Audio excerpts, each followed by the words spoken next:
Hi, everyone, and welcome to the first episode of Slime Time's Sidequest, an official Dragon's Den podcast. This is Plattym3. And this is Zachary, a.k.a. Yangus, the Legendary Bandit. You might have noticed the opening and the title of this episode is a bit different. There's a bunch of us here at the Dragon's Den, mainly a bunch of former Slime Time guests. We were all talking recently and decided we needed to get together more frequently and talk about some other games, TV shows, any other topics other than Dragon Quest II. If you are a member of the Den and look at our forums, what are you doing? What RPGs are you playing? Game Boy Color, Vita, Switch RPGs, all those topics. When at a time like now where we haven't had a new Dragon Quest game in about a year or so, those topics pick up, and those are the ones you almost see every day people commenting on. So, we all love Dragon Quest to death. We're kind of like what my buddy Phil over on RP Gamer's RPG Pack Track likes to say. The guy's from Utah, so this is his joke. We're all polygamists. We like to play many different games, so if you're only here for Dragon Quest content, feel free to skip this episode. Check out our other dozens of Slime Time Prime episodes. But if you're ready for a little something else, come join us on a side quest. And to kick things off with Sidequest, what better series to talk about than Final Fantasy, right? Definitely best choice. Yeah, it doesn't get much more off course from Dragon Quest than that. Oh, yes. But, alright, all joking aside, we will be talking about Final Fantasy for our first episode. Originally getting its start on the Famicom in 1987, the series was created by Hironobu Sakaguchi and has seen success across the world for over 33 years. The series saw its first Western release in 1990 on the NES here in America, and while releases were a bit infrequent in the West for a couple of years, with some games being renamed entirely for their Western debuts like Final Fantasy IV and VI, things did change after Final Fantasy VII came out. Since then, every main entry of the series and most spin-offs have seen a Western release. But we're not going to talk about every single game in this episode. We'd be here for far too long. No, instead, we'll be focusing on Final Fantasies 1 through 6. Final Fantasy 1, 2, and 3 were originally Famicom or Nintendo Entertainment System games, while Final Fantasy 4, 5, and 6 were originally Super Famicom or Super Nintendo games. Each of them was made possible by Sakaguchi's direction and storytelling, music composed by the legendary Nobuo Uematsu, and by the help of many others. Each game has seen remakes and re-releases throughout the years, and chances are whatever systems you own right now, whether past or present, they can probably play all of these games somehow. There's dozens of games, and we're going to be talking about a six-pack of them. So with that many games to discuss, we needed a bunch of people to talk about them with us. Since, personally, I haven't played any of these in about 15 years. Got a lot of memories from them, but it's been a while.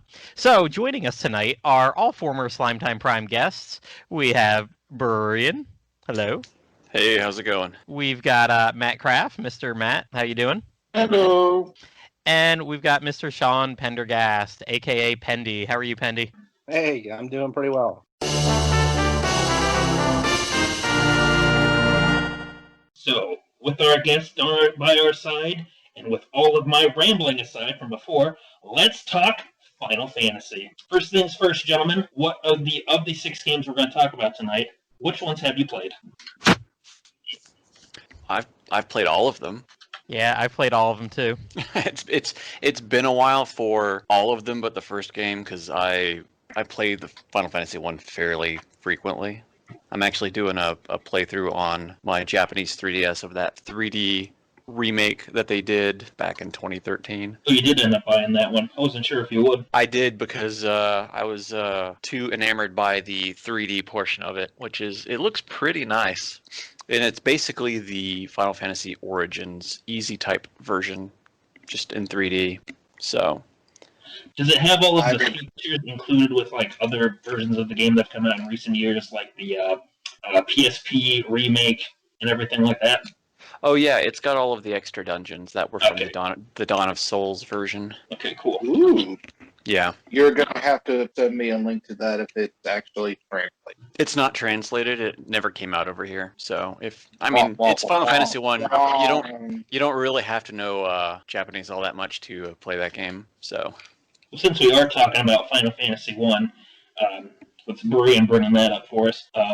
What's the version that you guys have all played, and what version did you specifically enjoy the most of Final Fantasy One, or how would you kind of rate it compared to some of the other games in the series you played? Well, for me personally, Final Fantasy One was the first one I played, like way back in the late '80s or early '90s. I can't exactly remember when, but I had it on the NES first. I've played every single version of Final Fantasy One that's been released. You know, NES, mobile version, Dawn of Souls version, PlayStation 1 version, everything under the sun with it. And as far as, I guess, rating them goes, probably the normal type PS1 version of Origins is probably the best version to play, because I really like the D&D rules for Magic. It adds an extra resource management mechanic to it that I really like, because an MP bar for all of your Magic users kind of makes the game a little bit easier, but that's just me. Yeah, I didn't mind that at all. I played the NES version probably 3 or 4 times through. I didn't really get into Super Nintendo or PlayStation 1 gaming. I kind of did all my gaming on the Nintendo, went off to college, and between college and my first few years working, didn't really get into much. I kind of went from almost NES to some emulators to basically Game Boy Advance and PS2. So I played this on NES and I played it on the GBA port, but I liked the NES way of, the spell charges basically, with Final Fantasy 1. And, it can be a little bit limiting sometimes that you're like, well, I've got like 4 charges for level 3 spells, but I'm out of charges for level 1. I really wish I could use that. Yeah, I agree with that. Other than that, that'd be my only complaint about that system, but I'm fine with it. Heck, Grandia used kind of a variation of that. The first Grandia, you had 3 separate MP pools for your 3 levels of magic. So they kind of blended the MP with the different levels charge-wise. I don't think I ever realized that with Grandia 1. It's true, they do have separate ones. I didn't think about that. Yep, it's a bit bizarre. And again, it's annoying that, okay, I've used up all my MP for level 1 spells. I've got all this level 3 stuff, and I got 30 sitting there that I can't use because every freaking level 3 one is 40 to 50 to cast. But I mean, again, it's that strategic thing that adds a little bit. You got to put a little bit more thought into it. Yeah. What about you, Pendy? Oh, sorry. Go ahead. Go ahead, Matt. Sorry, I was going to say, I literally just flipped a coin to decide which I liked better, the GBA or the PSP version. I like to play modded copies, and I love how there's a million different balance mods and stuff like that for the GBA version. But yet the PSP version is just so clean. It has all the additions, and it just looks so damn clean. It's very nice looking. The sprites are all redone, and they look nice and crisp. I agree. Mm-hmm. PSP version looks fantastic. Mm-hmm. I actually have it on my phone somewhere right now, along with a PSP emulator that I never used. And then for some reason, I also apparently bought it at some point. So, by the way, the mobile version of Final Fantasy 1, I'm going to be a jackass and say do not buy, because it does not include any of the extra content. I think they just updated the Wonder Swan version a little of it and popped it on Android. The mobile version actually used to be a lot better than it is now. They had a lot of interface downgrades with how it plays now compared to when it first came out. So oh, really? I think it's just gotten worse over time. Yeah, it's not good. And if you want to get technical, Final Fantasy 2 is the same way on mobile only, of course. Those, sadly, are a couple games, even though, if you know me from the den well enough, I love mobile, but I do not recommend Final Fantasy 1 or 2 on mobile. Yeah, I only played them. I did 1 and 2 on the GBA, and they were fine. I liked them there. But yeah, I know everything I've heard of the PSP version it's the definitive. It's the good way to go. Yeah. The only thing better about the GBA version is maybe its portability. I'm going to bow out of Final Fantasy 2. I got someone coming in, so I'm going to mute right quick. I'll still be able to hear y'all, so I'm going to be able to keep track. But what were you going to say, Pendy? Oh, I was just going to say, if we're just talking about Final Fantasy 1, I've only played it on the NES, of course, and then the GBA version. I haven't played any of the other versions. When did they add an MP bar? Which version did they do that? When they went away from the charges? So on the PS1 version, the Origins remaster, they added an easy type, which added MP and also reduced difficulty and money cost for items and shops and stuff like that. And then that's what the Game Boy Advance Dawn of Souls version is based on. It's basically the Final Fantasy Origins, just easy type. And then the PSP version is just a cleaned up version of the Origins version. So basically, since the PS1 version, they just keep kind of modifying the Origins version of Final Fantasy 1 and re-releasing it.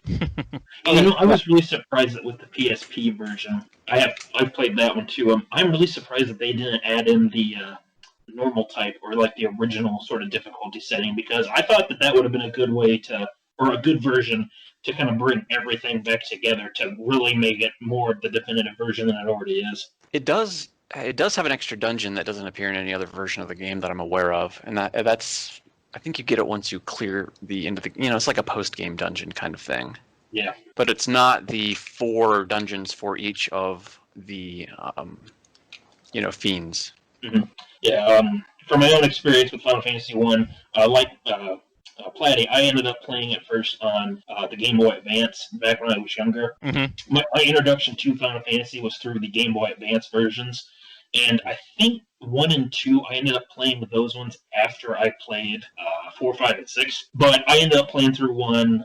I really liked it, and I go back and replay 1 every now and then.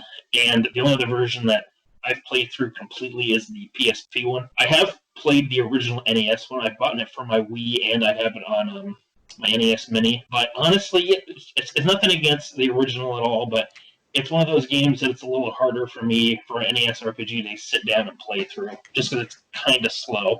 It's also a broken mess.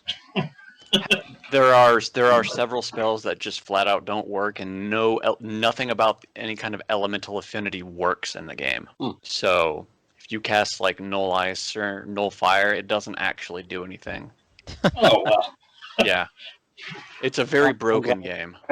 Stayed away from those. That's good. Yeah. But for Final Fantasy 1, personally, I know it's really simple by today's standards and by the rest of the series, but honestly, I really like going back to it because it's a pretty simple game to go through. You can just always pick a new party to play through the game with, kind of like with Dragon Quest III. You can always try something new. You can either try like the crazy challenge quest, like the 4 white mages thing, or something like that. And I just kind of like how fast the game can move, because I think last time I played it only took me about maybe like 10 or 15 hours without doing any of the bonus content stuff. And you know what, honestly, for just needing a quick little like RPG experience, it's totally fine with that. Yeah, if you know what you're doing and hit the ground running, you can clear it in like under 15 hours. Yeah, they really started the series out with a bang with that first one. I mean, that was especially for back in the day on the NES, that was a really good game.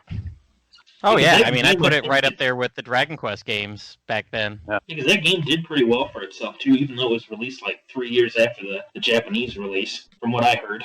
No, I heard that too, that it did okay. And we probably would have gotten 2 and 3 as well had it been, I think the first one was kind of late in the life of the system. So by the time they were like, oh, hey, we could do 2 and 3, it was already Super Nintendo time.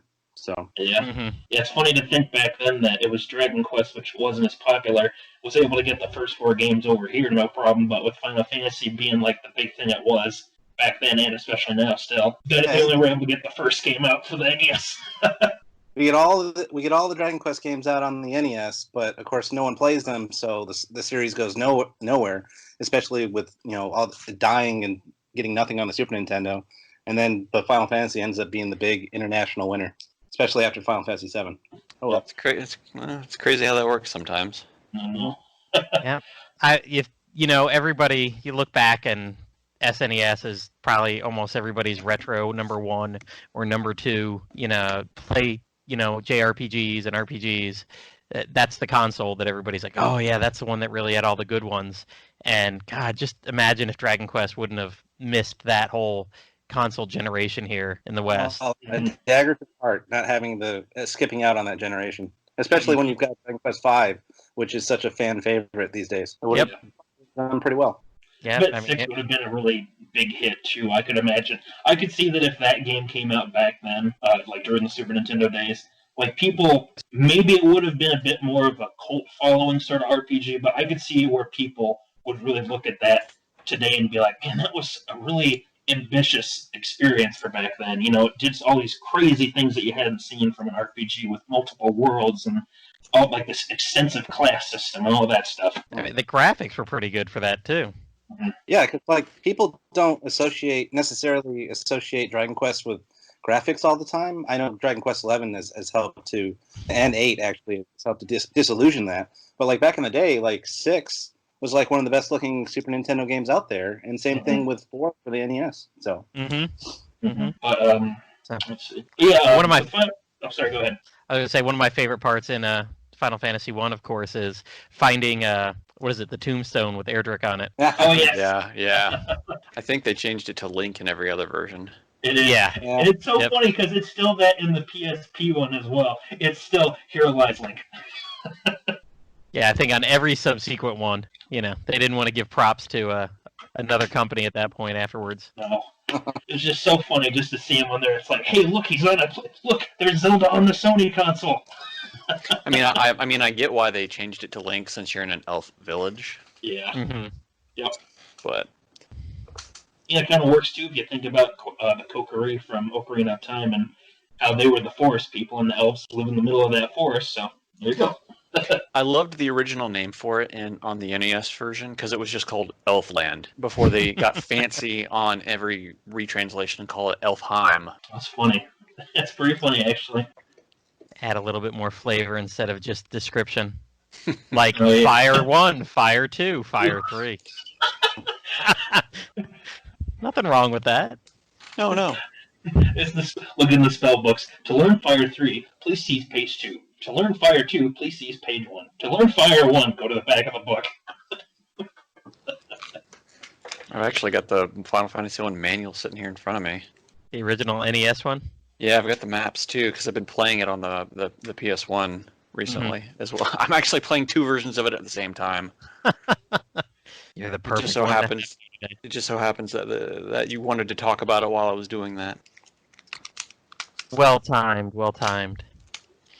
Yeah, I mean, I really don't remember much more about it. I loved the job system. I loved halfway through you powered up your job system. I do remember the 4-character limit for names. Kinda Yes. like a lot of the Dragon Quest ones, man. I always had my buddy Dave. I had me, Matt, and I can't even remember what I used to name the other people. Oh, I always named my black mage since I always played it when I was real young. He was just dark. Yeah, I know the one thing that with I don't know how it was in the original NES version or like the PS1 version, but the one thing that always kills me, and I see why people complain about this with Dragon Quest IV, is that when you get to the dwarfs, like in their caves and stuff, they have such a terribly thick Scottish accent. It's so hard to read. It's terrible. Oh, I don't know if it's like that in the older ones or not, but man, I always have a heck of a time reading their dialogue. in the NES version, they just spoke simple English, and I think they said like "rally ho" or something like that. Okay. Yeah, there were no accents in this game at all whatsoever. Oh, maybe except the pirate that you beat him up and take his ship from. He talks like a pirate. Yarr. Oh yeah, because you fight him pretty early on, don't you? Because you have to. Do you have to help Matoya the witch before or after you help the pirate, or before you beat the pirate? Excuse me. That's before, right? Yeah, that's before. Okay. Yeah. All right. Yeah. Well, really, it's kind of in the middle of, more or less. Okay. Because you have to go and get the crystal from the marsh, or the crown from the marsh cave, to get the crystal from Astos, to wake up the elf prince, and all that noise. Yeah, it does sound very awfully D&D when you describe it like that. Like you gotta go on your quest and go here to get this and this to that. More or less. But even though it is pretty heavily inspired by D&D, you can still see that there was a lot of I like a lot of the monster designs from that first game, and you've seen that some of the designs they've come up with are monsters, even though they've changed pretty radically as the series has gone on. That they're still considered staples to the series. That's why I think it's really cool I mean, how the origins of the series started out pretty simple, but even though those simple beginnings have still kind of maintained their roots, despite how the series has changed over the years. Yeah, because I mean, the monster list from the first game is basically just a rip from a D&D monster manual. I know they've had to change some of those names, I want to say, since the original, because some of them were very close to D&D. Yeah. I remember reading an article on that somewhere that it was like, after that first one, they went back and tweaked some names, changed them a little bit. That makes sense. So Did anyone ever? Sorry, go ahead. I was just gonna say, I remember this article, and it had like the whole little meme, like, "Hey man, can I copy your homework? Yeah, just change it up a little bit." I was gonna say, did anyone ever read the webcomic 8-Bit Theater, where they used characters from the first Final Fantasy game? Oh yes, I was a big fan of that back in the day. That was hilarious. The way they used to parody a lot of different things, using all that Final Fantasy stuff from the first game was absolutely great. That was always fun to read during that whole run. The comic is still up in full on the internet, so if you've got the time, it's like 3,000 comics long, but you should go read it. Oh my. Yeah, I recommend it. It starts out with these two characters. They use a fighter and a black mage, and the black mage is up to no good. He's always trying to get trying to cheat or do whatever he can to succeed, and the fighter is just brainless and kind of like a Homer Simpson type character. And they run into different types of characters throughout the series. It's a lot of fun. Nice. I'm let's see, right about now I'm how far deep? I'm about 3,000 pages deep into the Die stuff. Oh, nice. Yeah, they've translated, I think it's like 345 volumes. A group like 10 years ago did it. Mainly two guys took their entire college career to do it, and I've tried getting a hold of them, but none of their IRC or what stuff is around anymore. But they completed the entire Die stuff, so that's been pretty fun. Yeah, I'm on the last book of Dragon Quest Monsters Plus. I've almost read the whole series. It's only 5 books, but it's been fun to read. Yeah, that's what's sitting on my bedside table, and then Die.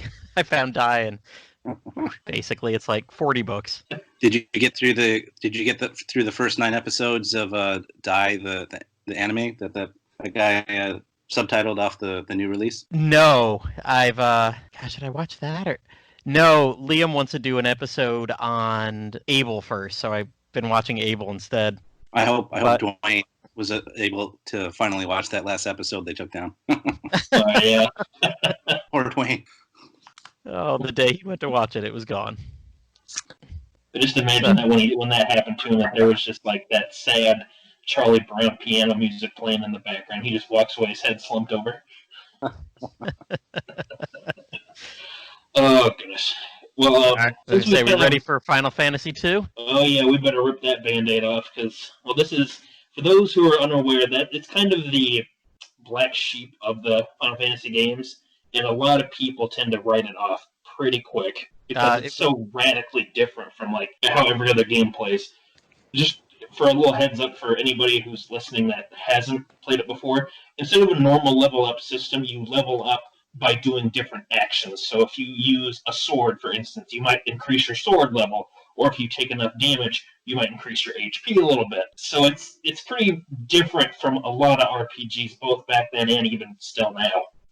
Yeah, I think more or less they were trying to go for, and correct me if I'm wrong on this, but I feel like I've read before that they were trying to keep away from the whole grinding aspect of the game. So they went for, hey, whatever your character uses, they'll get more proficient in that. And that logically kind of... Yeah, it makes sense, right? It absolutely makes sense to do, except when you can target your own party. Yeah. And that's what a lot of people did. I can tell you that I spent a lot of time on low-level mobs with one character just casting a spell over and over again just so I can level it up to the next level. Mm-hmm. Yeah, I was going to say, I played this back in the day on the Game Boy Advance, too, because 1 and 2 came together there. And I just... This was back in the years when I I was married to a pharmacist that made like 3 times my salary, so I had the entire summer off, like Monday through Friday, all day at home alone, nothing to do, not a care in the world. Lived in an apartment, so like 2003, 2004, I was binging TV shows before binging was a thing. I'd go online and download a torrent with like all 273 episodes of Stargate SG-1, and for like 2 months, that's all I'd watch, and I'd have the GBA in front of me, and so yeah, I did the same thing. Plenty of time spent just whacking myself. Where's Liam when you need him? Oh, Yeah. You guys mentioned tearing a Band-Aid off for Final Fantasy 2. I But just have one. Sorry, Go ahead. I'll let you finish. I didn't mean to interrupt. Oh no, I was gonna say I enjoyed it. It was weird. It was different. But I enjoyed it. It was fine. That whole With Final Password. Fantasy 2. Oh no! Don't even get me started with that. the whole No, password words and stuff. Yeah, that was. I liked that, but I pulled out something that I rarely use for anything except getting Master Balls and Pokemon because I didn't play it competitively. I pulled out the game chart and I said, "Okay, let me get unlimited life, unlimited HP and MP." So that I don't have to worry about leveling and suddenly getting killed by going across the map. I never got a hang of that game's leveling system whatsoever. I literally played it on the GBA just to see what it unlocked for Final Fantasy 1, and I can't remember if it did or not. Yeah, not sure if it does. Final Fantasy 2 did have a nice touch to it. Is they made the overworld seem a little bit more lived in than say Final Fantasy 1, because I always liked when I was walking across the world map and then you just see an airship just fly by, and it gave a little bit more atmosphere to the game. Now, I will gotta say, one thing I enjoyed about playing through Final Fantasy 2 was the actual storyline itself. I mean, it was dark. yeah. Especially considering a lot of games, even on the Nintendo now back in the day, you couldn't get anything back past Nintendo censors, and they had, from what I understand, pretty much fully approved the original game. It just never got released. And dude, people die. Entire towns get destroyed. Freaking the monk dude, what was his name? Joseph?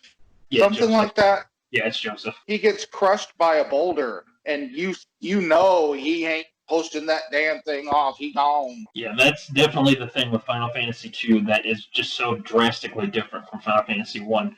Because Final Fantasy 1 is very kind of by the book fantasy, where like you are the 4 chosen heroes that have to save the world from evil.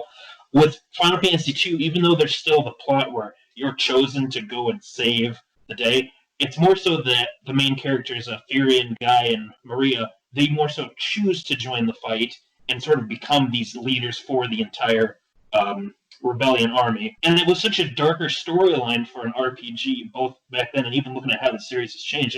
It really sort of set the mood for how stories were going to sort of progress as the series went on, and how they really introduced a lot of these heavier plot lines, and how characters who join the party, even if only for a little while, how they can still have a real impact on the player and really catch you off guard if something does end up happening to them. And it's really impressive that they were able to get a story like that not only to work as well as it did both on the original hardware it was for, but that even when it's reshown today, like remakes and stuff, that it still can leave a bit of an impact on you when you see that stuff happen. You just gave me chills. I just got chills. Bro. You're going to say something, Pendy, or who's going to say something there? Sorry. So I was just going to say with this one, when I was in college, I played a little bit of the fan translation for the Famicom version, but never really did much with it. I think it was because of the weird level up system, which is not really a level up system. But then I ended up playing through the whole thing on the Game Boy Advanced.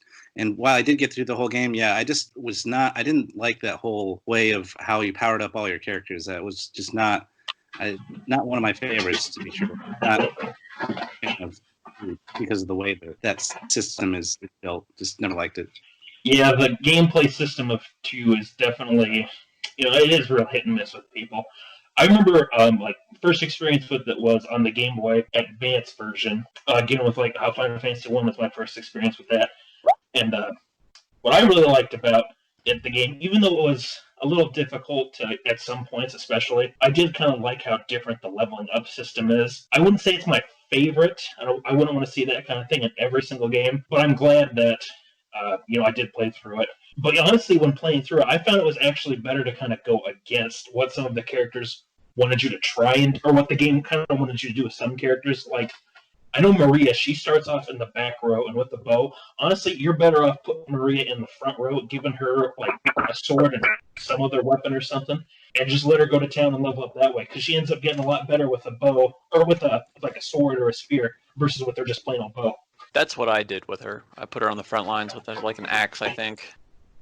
And what I like about the Game Boy Advance version, and I believe the PSP version does this as well, someone correct me if I'm wrong, but with the new content that they added for that remake, you could actually, if you made progress with 4 of the characters who perished at the game, Minwoo, who's the white mage, you have Joseph, who is the monk that Matt mentioned before, you have Ricard, the dragoon that shows up kind of later in the game, and then there's, I think Scott is the 4th character, if I remember right, who's the brother of Gordon, who's one of the main characters, if I'm remembering correctly. But anyway, all the progress that you make with those temporary characters, even though they perish in the main game, in the post-game I guess this is kind of post-game content, with the Dawn of Souls extra content you can play through, all that progress you made with those characters is still carried over, and you can still use those characters. So it's not like your efforts were in vain for if you like leveled them up a lot, or if you decided that, hey, I'm going to give this person,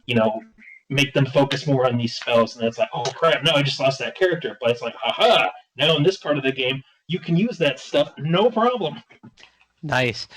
We were talking about the leveling system, and I know Matt, you and Zachary and I were chatting earlier today about, at some point down the road, we'll have to do a Saga episode. Well, this is how Saga came about. This was it Kwazu? He did Final Fantasy II, and then after that they were like, holy shit, we're not doing that kind of system again. So he went off and started making the Saga games, which all have those different kind of leveling up and learning abilities kind of stuff. And we got tons of Saga games now, and other games have kind of spiritually followed it. The Legend of Legacy and Alliance Alive have kept it up, but I mean, they're still pumping out Saga games. I know you guys are playing the Saga game on your phones right now, but yeah, it all has that whole series has its roots in Final Fantasy II. Yeah, I definitely would say that the Saga games have definitely improved on that system with how you level up characters and stuff and how skills are learned. Only thing I wish with Saga games is that it was a little easier to figure out how to increase specific stats. Because unfortunately, it's not like Final Fantasy II where you just had to, take damage enough times, or you had to, use attacks or magic enough times to increase your wisdom or your strength or something like that. That's a little bit confusing in most of the Saga games that I've played, but I mean, for the most part, Saga games really feel like what the system could really become once it sort of veered off and was doing its own thing. Mm-hmm. I don't think that there is any way to guess on what stats are going to increase in a Saga game. There is.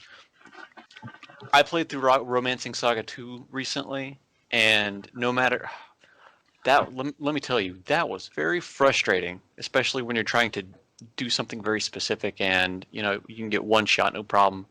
But you can fight in 20 fights and your strength won't go up, but you get all these points in your intelligence. Yeah. It's horrible. Yeah, Romancing Saga 2 is definitely a difficult experience, and that was the first game that that Plattym and I first played together on one of our races, and we learned pretty quick that it was one of the hardest ones for a race. Yep. Yeah, neither of us finished it. Zachary's done more with it than me, but man, I think I put 20 hours into it. And what are there, six or seven of the big fiends or whatever that? Yeah.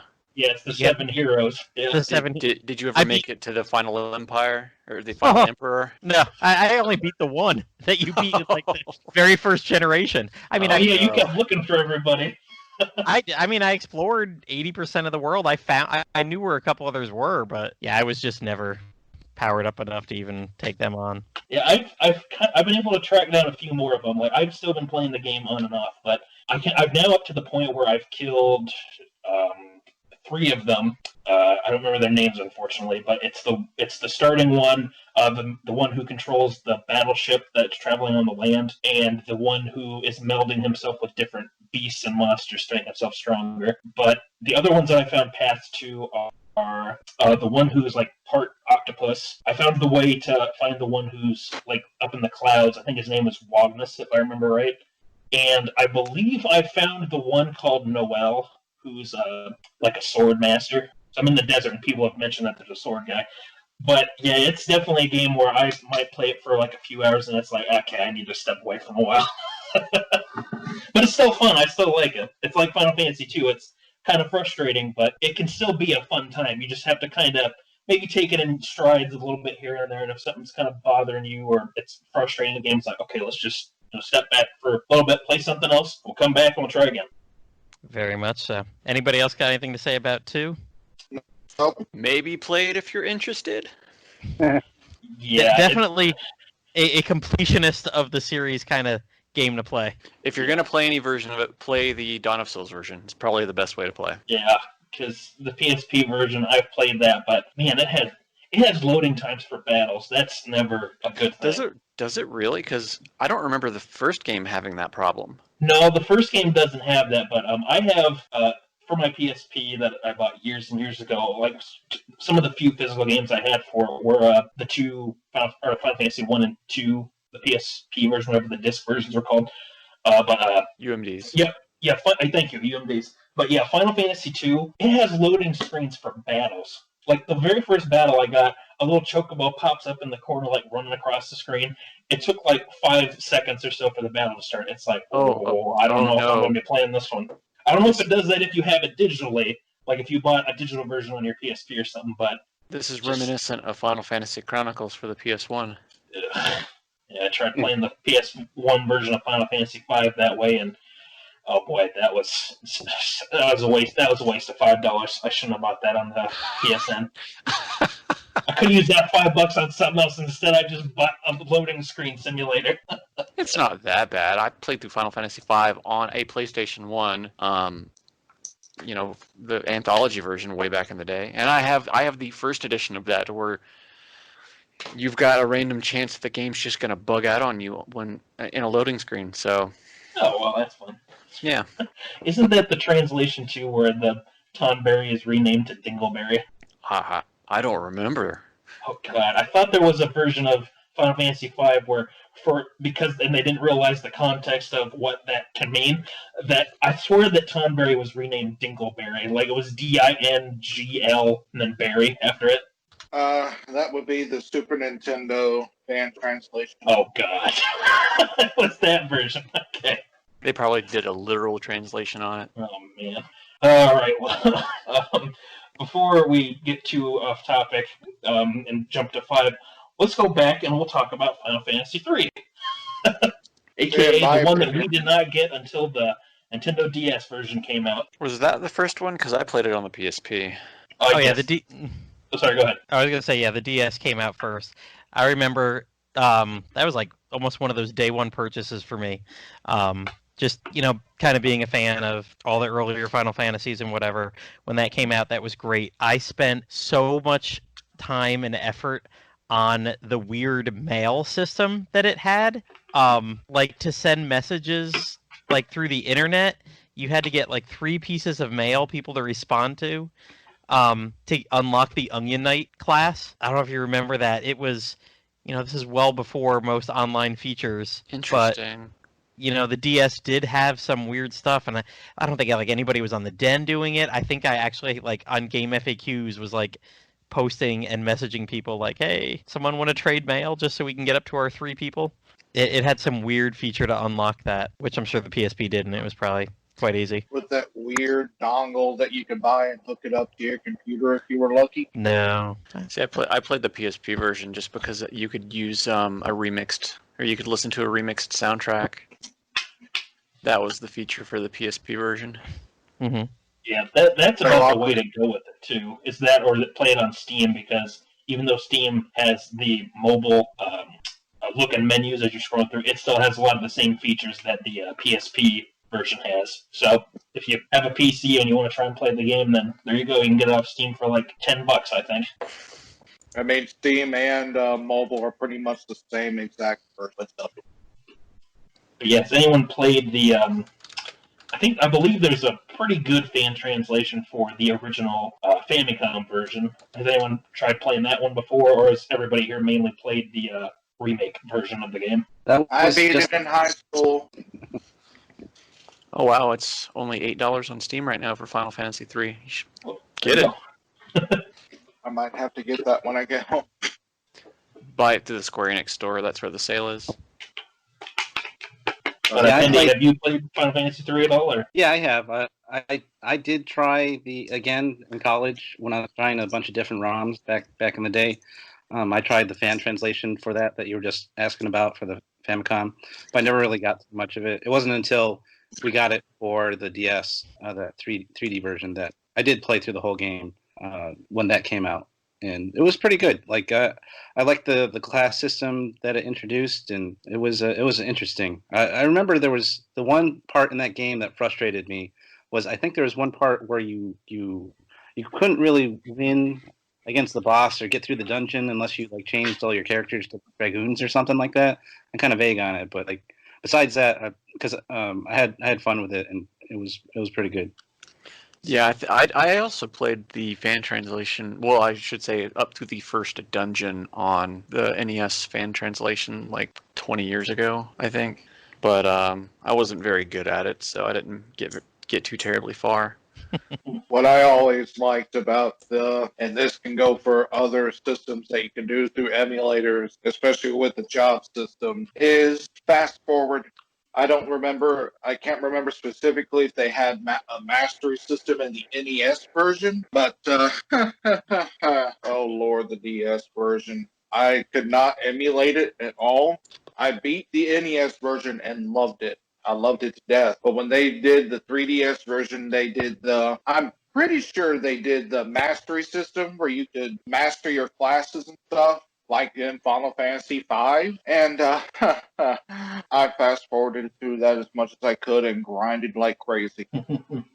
Yeah, I'm I glad think that. Oh, sorry, go ahead. I was going to say, I think, honestly, that the NES translation had a better storyline patch-wise, but, I mean, the 3DS version was the first version a lot of people played, so I can't say whether one is better or not, because most people don't have a version to compare it to.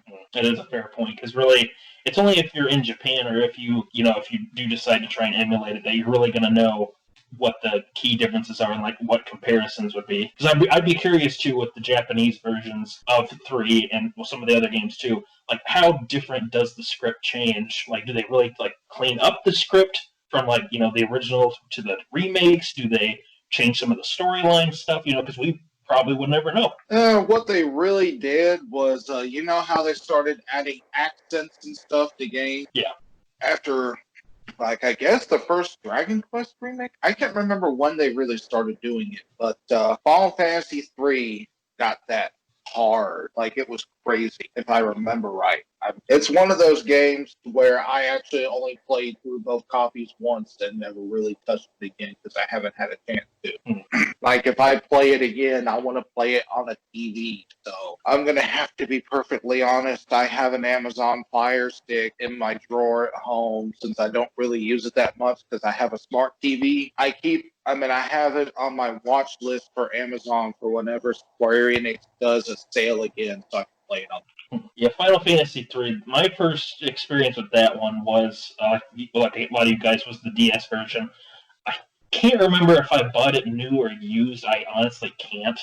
I think it was used, but it was. I think I played it after I played one of the other 3D remakes that had come out, or at the time, or just I played it after I played some of the other ones because 3 was one of the few ones I hadn't played from the earlier games, and I think it was actually the last one of these first 6 games that I played. But I didn't actually beat it until I played it on my Vita, because on the Vita you can download the PSP version of the game, and I played through in there, I think like 2 years ago or something like that, if I remember right, and I ended up getting super addicted to it after a while. I think I mentioned it to Plattty a few times, like when I got certain classes unlocked and like when I was doing my grinding and stuff. So I remember at the end of the game, like for the most part, that game is pretty well balanced that you don't have to really grind job classes a whole awful lot.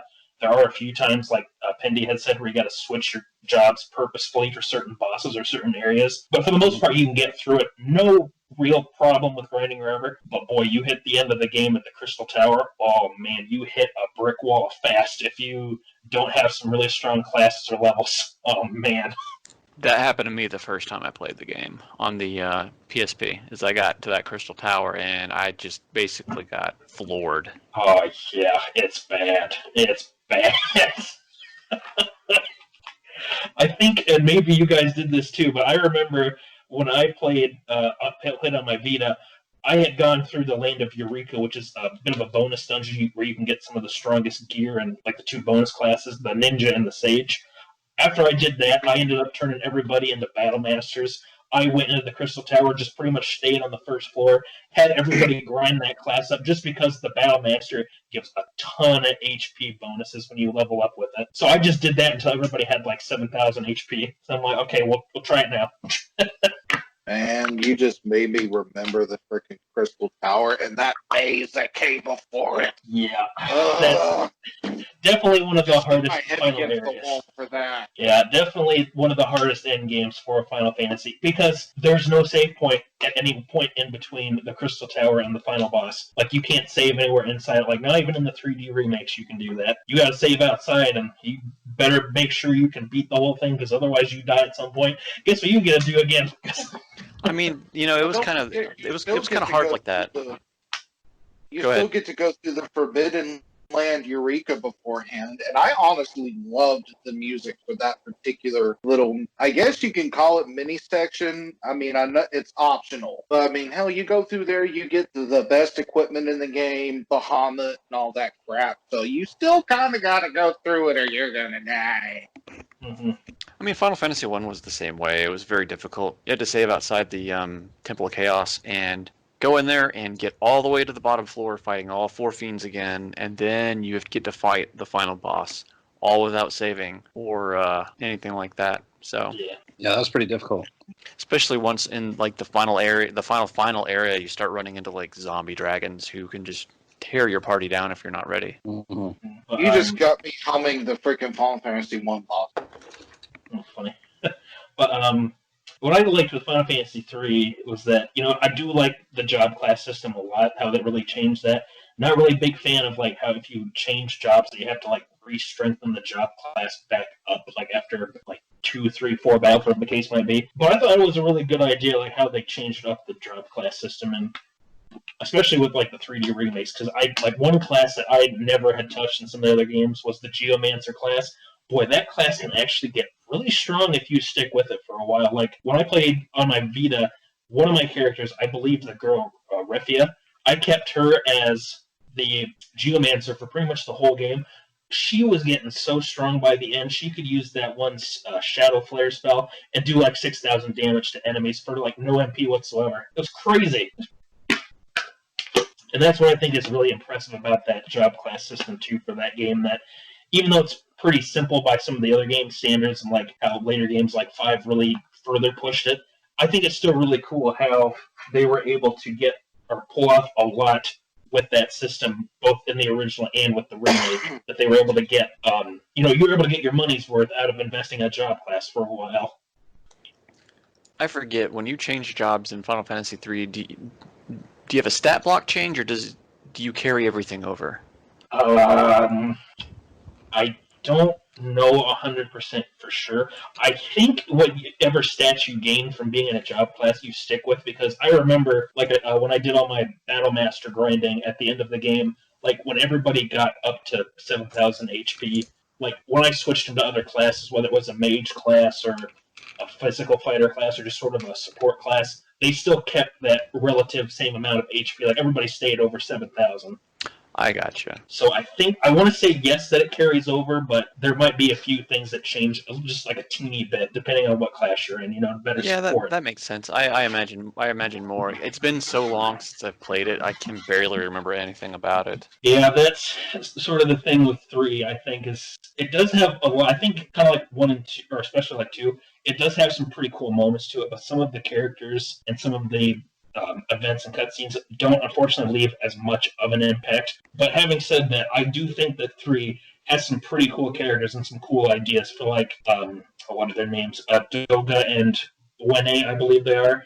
They're 2 of the 3 students of a character called Noah that you hear about, and how they were given gifts, and how the 3rd student was Zandi, who you believe is the big bad for the game, and how his gift was something that kind of made him go crazy, and he didn't like it, so he basically turned against the world for it. I think his gift was the gift of humanity, I believe, whereas the other 2 got like these, like Une is the protector of dreams, and Doga is like the protector of magic. So they got to keep they got to stay alive forever, and meanwhile their fellow student Zandi was basically going to be killed off at some point and die of natural causes. But it's really kind of sorry. I was going to say it just really makes you think for a minute. That's just kind of, since we already discussed spoilers. I'm not going to try and derail it that much. But has everyone watched the new Dragon Ball Z Broly? I've seen it, yeah. Yeah, I've seen it. Okay. Well, Frieza, instead of wanting to wish for immortality, obviously, if you remember watching it, decides he wanted to wish on the Dragon Balls, which was the whole point of the movie, technically, to grow a little taller. And when he asked, why not wish to be immortal? And Frieza said flat out, while he was in hell, he realized that being immortal would ultimately be fruitless and what's the term? Fruitless and there's another word. There's another word that you can use for it, but intolerable. It would just be endless misery after a point.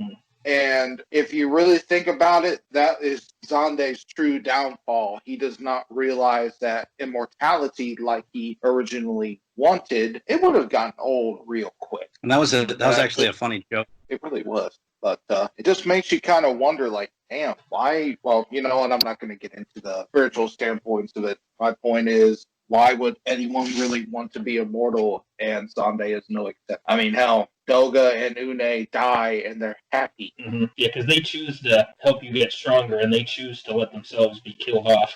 And that's the thing I like about 3-2 is that even though I don't think its story is quite as strong as some of the other ones, like, it does have characters that when you run across them and you meet them and you get your interactions with them, that you still, you kind of get a little attached to them. So when stuff happens to them, it's like, oh, well, that's too bad. Like, one character that I like, even though she's only in the game for, like, not even an hour or so, is the priestess Arya you meet when you travel off of the floating continent in the game. Because when the game starts off, your characters all begin on this, what they believe is the world, but it turns out that the first world map essentially is only just a teeny little portion of the actual giant world as a whole. And when they go off of the floating continent and go to the real world below, they end up meeting one of the few survivors who's essentially not lost in like this sort of strange darkness fog that's surrounding the planet.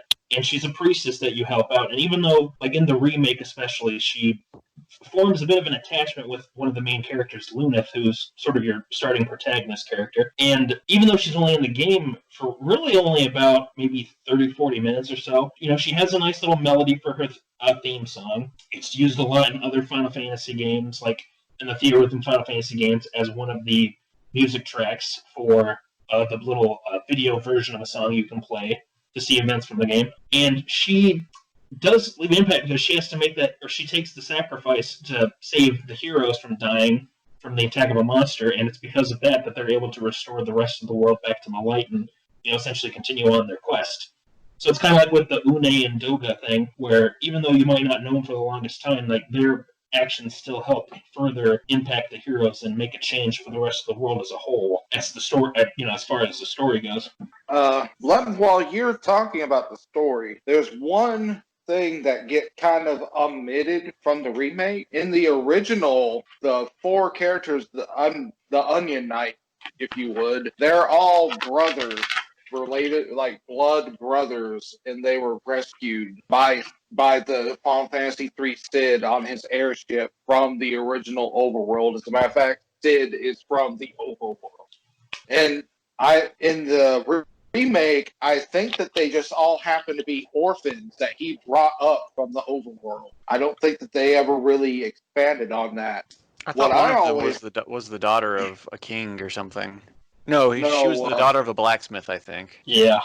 No, she was his heir. Like all four of the characters really were picked up by Sid and dropped off at various points around the world. Well, the floating continent. Yeah, I think it's something like Sid was taking different people from going back and forth between like the overworld and the floating continent, and something happened along the way that he ended up with these four orphan kids, which are Lunith, Ark, Rithia, and Ingus, I believe are their names in the remake. And he kind of just, like Matt said, he just kind of takes them off to different places and ends up finding families for them to raise them. And Sid goes off back to doing what he was doing before the world got covered in that darkness. I don't remember if the darkness happened during that time when Sid was transporting the kids around, or if it was if it happened after that point. Like he tried to go back to the overworld, but then it was like covered in the darkness or something. I don't remember that point, unfortunately. But yeah, Matt is right though that he did end up taking the four orphans with him at some point, and whether they lost their families along the way or not, I don't remember. But yeah, like even though it is a little more complicated than one story and a little less complicated than two story, I think it's still a pretty good impactful story for an NES RPG, because like when you beat the game, you do feel like you did it. And I remember watching even the ending for the 3D remake, like it still felt like a satisfying conclusion to that game, especially after all the crap you go through before it, but it still felt like a good ending and a good experience overall. I would probably say that of the NES RPGs from the series, that 3 is probably my personal favorite of them. I want to go back to it at some point. Now's the perfect time. Yeah, just drop everything else and start playing it. I've already done that with a few other games. I've been bad about doing that already. Oh goodness. No, you do the what everybody who plays RPGs do. You play something for about 10 hours, then you kind of go, I want to play something else, and then you start another RPG and do the same thing, and then you just kind of move in a full circle until you come back to the game you were at. And you're like, I'm 10 hours in, maybe I should just start over, and so I can get a refresh on the story and continue the cycle. No, I can beat you on that cycle, unfortunately. Thanks to digital releases and most consoles where you can buy a game for sometimes as low as 19 cents. You see a game you like, you buy it, you play it for about maybe, like you said, maybe 5-10 hours. Like, okay, this is nice. Ooh, there's something else on sale. Let me get that. Ooh, that. Ooh, pretty. Ooh, pretty. Everyone has ADHD and over 500 games in their digital library now. Mm-hmm. Nintendo and Game control our wallet. Steam especially can do that too with some of the sales they have. I remember when I had my Steam on my laptop in college, and boy, there were times I really had to make sure I'm okay, I gotta not go crazy with buying stuff. What about storage back in the day? Well, actually, no. What about storage now? Aren't some PC games and even like PS4 up like almost a terabyte in size or some crap? Or is it just like 90 to 100 gigs? Sorry, I'm behind on that curve. I have a high capacity card in my Switch, but I have like 150 games on my spread. Don't tell anyone. Oh, goodness. I don't think they're that big at this point. I mean, and Switch, even with stuff like the Switch and the PC, I don't worry too much because you don't have to keep them all installed. When I beat games, I uninstall them anyway for the most part because I know I'm not going back. But I mean, PC games, heck, I think I've only got like 10 in my Switch library anyway, and that's just one I've never got into. And probably 8 of those are review codes I got from RP Gamer. Played them, reviewed them, uninstalled them, whatever. Now, the Switch I could see filling up, because, I bought digitally Grandia, and I got Rune Factory 4 on there digitally. But luckily, when I bought my Switch used a year ago, it came with, I think I got 200, whoever bought it, and I bought it off of, they had a huge memory stick in there, and I haven't even filled it halfway between. So, kind of a little lucky there. Well, before we move on from Final Fantasy III, I decided to look up the Wikipedia of it. on the Final Fantasy Wiki for shits and giggles. Apparently, the manga, one of the main character that they get, sorry, I can't get it out right. One of the Onion Knights is named Doug, and I think that's hilarious. Just Doug. Just Doug. Like, hi, I'm Doug. I'm your friendly battle master today. Prepare to die. Does he have a brother named Dig? Big Doug. Before we move on to the Super Nintendo games, do you guys have anything else you want to say about the first three games before we move on? No, not good. No, I think we've covered a lot in the last hour. All right. Well, with that said, then with that covering that, now we move on to one of my personal favorite games, both from Final Fantasy and just in general, Final Fantasy IV. This is definitely one of the big ones for a lot of people. Who's gonna say it? Who's gonna say the line? You spoony bard! I have a line better than that, but I can wait. I'll just get this out of the way with Final Fantasy IV. I am a little bit biased towards this one because this was the first game that I played from this series, but it was also the first RPG that I played or the first time that I played an RPG where I really was getting into the genre more, because prior to playing Final Fantasy IV, like the only RPGs I had really played was the two Dragon Warrior Monsters game on my Game Boy Color and a few Mario RPGs that had come out at the time, like Paper Mario 1, Paper Mario The Thousand Year Door, and I think at that point it was just the first two Mario and Luigi games. So my RPG experience was a little bit more limited, but when I played Final Fantasy IV, it really kind of opened my eyes to what an RPG can be like, and sort of, gave me more of an experience to like try out different RPGs and the like, and seeing like what a story can, or how a story can be told effectively in a game like this, and how the characters can really leave an impact on you, and how the music and the world and everything can tie in together. So I'll just be honest, I really think that Final Fantasy IV is a fantastic game. I know by today's standards it's seen as a little cliche in a few things, but even when I first played it on the Game Boy Advance, I thought it was just a really great time. I still love going back to that game all the time. I love it. I really like the PSP version, I guess the de facto definitive version of it at this point. Mm-hmm. That is a very good version to pick up if you like the 2D style. Because I didn't get to play the Super Nintendo version because I just didn't have a Super Nintendo during that time frame when I was a kid. But I did. My first time playing it was on Final Fantasy Chronicles for the PS1, which was the Final Fantasy IV Chrono Trigger combo pack, like they did with Anthology for 5 and 6. And I think it had load times on it, which kind of threw me for a loop because it always would take a couple of seconds to load between battles and menus and stuff like that. So my memory might be a little fuzzy on that since it's been, again, 20 years since I've played that version. For that version, was that based off the Easy Type that we got for Super Nintendo, or was that based off the original, or did they have an option for both? I know that the script is the Ted Woolsey script from the Super Nintendo version, but I can't remember on the difficulty if it was Easy Type or not. They might have given you the option for Hard Type. I believe, Pendy, it's based off of the actual original Final Fantasy IV, because I remember talking with a buddy of mine who back in high school who had played the PS1 version, and he said Cecil had access to darkness and Yang had access to all of his various skills like focus, kick, and whatever Yang's third one is. But it's not like the US or the Easy Type we got for the Super Nintendo, where they kind of butchered some of the abilities characters had. Oh yeah, that was go ahead. Oh no, I'm sorry, you go. I was just kidding. That was the time where that kind of pissed me off later when I found out about it. How the Japanese were like, these Americans, they can't play RPGs. They don't know what the hell they're doing. So they gave us the Easy Type for Final Fantasy IV. And they're like, let's get Final Fantasy V. Nah, Mystic Quest. Have the paint by numbers RPG. Here you go. I thought that was interesting. Yep. Mystic Quest is the best Final Fantasy ever. It definitely has one of the best boss themes. That game definitely has a pretty rocking soundtrack for sure. It really does. Did you know that you can get a game over on the scripted battle at the very beginning of that game? What? Yes, it has happened to me multiple times. If you are fighting the beast at the very beginning of the game, when you meet the old man who's just like, beat this creature, the creature can crit you because it's supposed to be you're supposed to win by like one hit, but the creature has the ability to crit you, so it can do double damage and take you out first. So you can get a game over before the game even starts. Oh man, Ah, that's funny.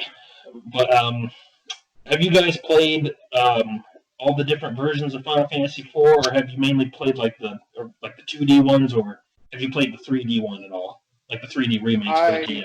I can tell you that I have played. I think I've played everything. I think so. I never played the Super Nintendo version of it, but I don't think I'm any worse for the wear for it, to be honest, because if it's the easy type, I guess it doesn't really matter. I would like to kind of just go back through it one day, but, I started with the PlayStation 1 version. I played, I don't think I've played the Game Boy Advance version of it, but, yeah, I just, whenever I play it these days, I just play the PSP version. There you go. yeah, I played the Super Nintendo version as a kid, borrowed it from a neighbor friend that had it, and then I also played the 3D remake on the DS. And I guess some people kind of give that version crap for the way that it looks, but I thought it looked really cool. I like the way that they reimagined and updated all the graphics, so I thought it was fun. So those are the two versions I played. Oh, yeah, And I'm that's right- right, the DS version. I forgot all about I'm that. right there with you, Pendy. Those are the two I've played. I played the SNES, although that was on an emulator towards the end of college. When I started realizing, like, oh yeah, I need to get back into RPGs. What have I missed in the past, like, 8 years? And then, yeah, I got the DS one, and I thought it was fine too. You know what? It was right there. The Final Fantasy 3 and 4. I don't mind that. It was fine. Final Fantasy IV DS is a very different beast, though. It is.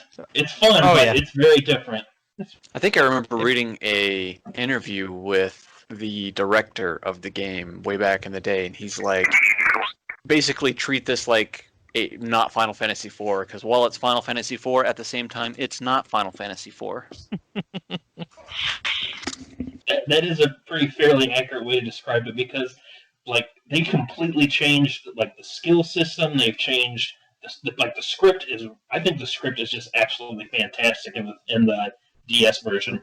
It's really good. I think it was only translated by one guy too, because I think what it was. I remember reading this years ago, but apparently what it was originally Square was just going to reuse the script from the GBA version of the game. But this one guy who's a big fan of 4, who worked at Square at the time, was like, I'll retranslate the game. And he did it all by himself. I don't know how accurate that story is, but from my understanding, that guy redid the entire script. It took him a long time to do it, but he was pretty proud of the work that he put into it. And you can tell, because there's a lot of really nice changes in the writing of that game, because like the GBA version, the script in that, and like the PSP version, it's not bad. It's it's a good script, but when you compare it to the the DS version of the game, its script is like night and day for like quality of how well it looks, how well it reads. That's nice. And it was also great to see how much of an upgrade that they tried to do with that particular remake, because with a lot of Dragon Quest remakes, they're known for how much they do to it. Like a lot of them, except for maybe like the Game Boy Color ones. But usually, if they put it on a modern system, they do like a major graphical rehaul, and they add a lot of nice bonuses to it. But like, at least as far as I knew at the time, like I had known Final Fantasy remakes to be something like what they did with the collection on the PlayStation. Like, here's 4, 5, and 6. We're not going to do much to it. We'll add some CGI scenes and a bestiary, and have fun with the loading times, and that was it. But it was nice to see that they kind of built it from the ground up and did like a full-on remake of it, which is it was nice to see that. Mm-hmm. Absolutely. With 4, I own most versions of the game that have been officially released in the West. Like I do have a physical copy of Final Fantasy 4. Well, it's technically called Final Fantasy 2. That's one of the games that got renamed over here when it originally came out. But I have a physical copy of that. I have physical copies of like the Game Boy Advance and the DS version. I have the PSP version physically as well, and I have some digital versions of all of them. And the only one I don't have is on my phone, but honestly, I'm kind of okay with that. But, playing Final Fantasy 4, and kind of like how with you, Bururian, how Final Fantasy 1's sort of the one you go back to all the time and replay. Like, Final Fantasy 4 is one of those ones that I end up revisiting it a lot, whether it's the PSP version or the DS version, or If I'm feeling really nostalgic, I'll play the GBA versions. That's the first one I played. And, every time I play it, you always find out something new, or you discover some sort of new little trick to it. That's what I think is really cool about going back to some of these games. That was me with the PSP version, and gosh, what area was that in? Late game area, but I found a way to basically get an infinite amount of experience in a single battle. It was a trick that involved a enemy that would spawn creatures. So you would set up you would set up to where you would only have one character attack to kill it and have all of the other characters defend. And I think you could set up tactics in that game as well. So you just put it on a loop. It keeps summoning the creature. You have levitate on your character, so they're floating because the creature that gets summoned can do an earthquake attack that hits all your characters. So I remember doing that, setting my PSP down at work and going to work for about 6 hours and then picking my PSP up and finishing the battle and getting several million experience. Nice. That sounds like it must be one of those puppeteer enemies, because one thing I like to do whenever I play that game is when you get to the Tower of Zot, which is like right before you save Rosa from Golbez, there's a puppeteer type enemy that'll show up that's kind of like the one you were describing there, and he'll always resummon the same like little puppet enemy, and you can just keep killing that thing again and again and again. You can get Cecil leveled up really easily that way, and whatever level Cecil starts at, or whatever level Cecil is at the time, future characters that join will be about that point too. So when you eventually get Rydia to come back and join your party, she ends up being really high level and has like a lot of the really powerful spells. You just have to grind it out for a while, but it's worth it. Just It's like totally, a million experience. yeah, totally worth it. And then you can just go to the moon and finish it fast. Oh yes. That is the one thing too, like with the differences between the 3D version and the 2D version. Like 2D version is like, whether it's the original or like the remix or whatever. When I say original, I mean like the original Japanese one. It's not too difficult that you're going to feel like you're going to be overwhelmed, but there are times where it will challenge you. But in the 3D version, like on the DS or Steam, it can get really hard. Oh my dude! I remember playing that back when it first came out. And even though I had the little guidebook to sort of like tell me about the augment system, which is what all the skills that you can pass on to other characters are, boy, even with reading that and kind of knowing what ones to focus on for some characters with the recommendations, I had a heck of a time playing through the DS one the first time. It was so hard. Same here, because I had played through the PS1 version so many times, and then the 3DS version came out, and I got that. And I was like, yeah, I know what to expect. I know what to do. And then just the little things changed here and there, and it was just so much harder. Mm-hmm. I remember when you go to the Dwarven Kingdom for the first time, and you have to fight the big doll boss. I forget what its name was. Oh, it's a Kalkabrana. Yeah, Kalkabrana. And then after you beat him, you have to fight Golbez. And I just kept getting just wiped by Golbez in that fight. And I just could not figure out what I was doing wrong, but I was like, I don't remember having this much of an issue when I played it, on the previous versions. Mm-hmm. With that, and it just kind of continued that way throughout the rest of my playthrough of that game. I had hit points of just like hitting a wall of what am I doing wrong? Because there were just so many difficulty spikes. Mm-hmm. That's the big thing with that augment system too. Like, for those who are listening that haven't played the DS version of the game or the 3D version, when you go through the game, the new system to it is called the augment system, where you'll get these little special key items that you can pass off to different characters. Like, say you get one that's auto heal with potions, and you can give that to one of the characters, and if you equip that to that character, then from the status menu, every time that character gets hit, use a potion on themselves, automatically heal 50 HP every time. The thing is, though, when you play that game the first time, you really got to pick and choose who gets what. Because depending on what you give certain characters that only are in the party for a limited amount of time, you'll get better skills from them. So you have to really decide, like, okay, am I going to give these to Edward? Am I going to give these to Yang? Am I going to give these to the twins, the mage twins? Like, who are you going to give it to? And it kind of comes down to a bit of strategizing to figure out what's going to be the best things to help you further out in the game.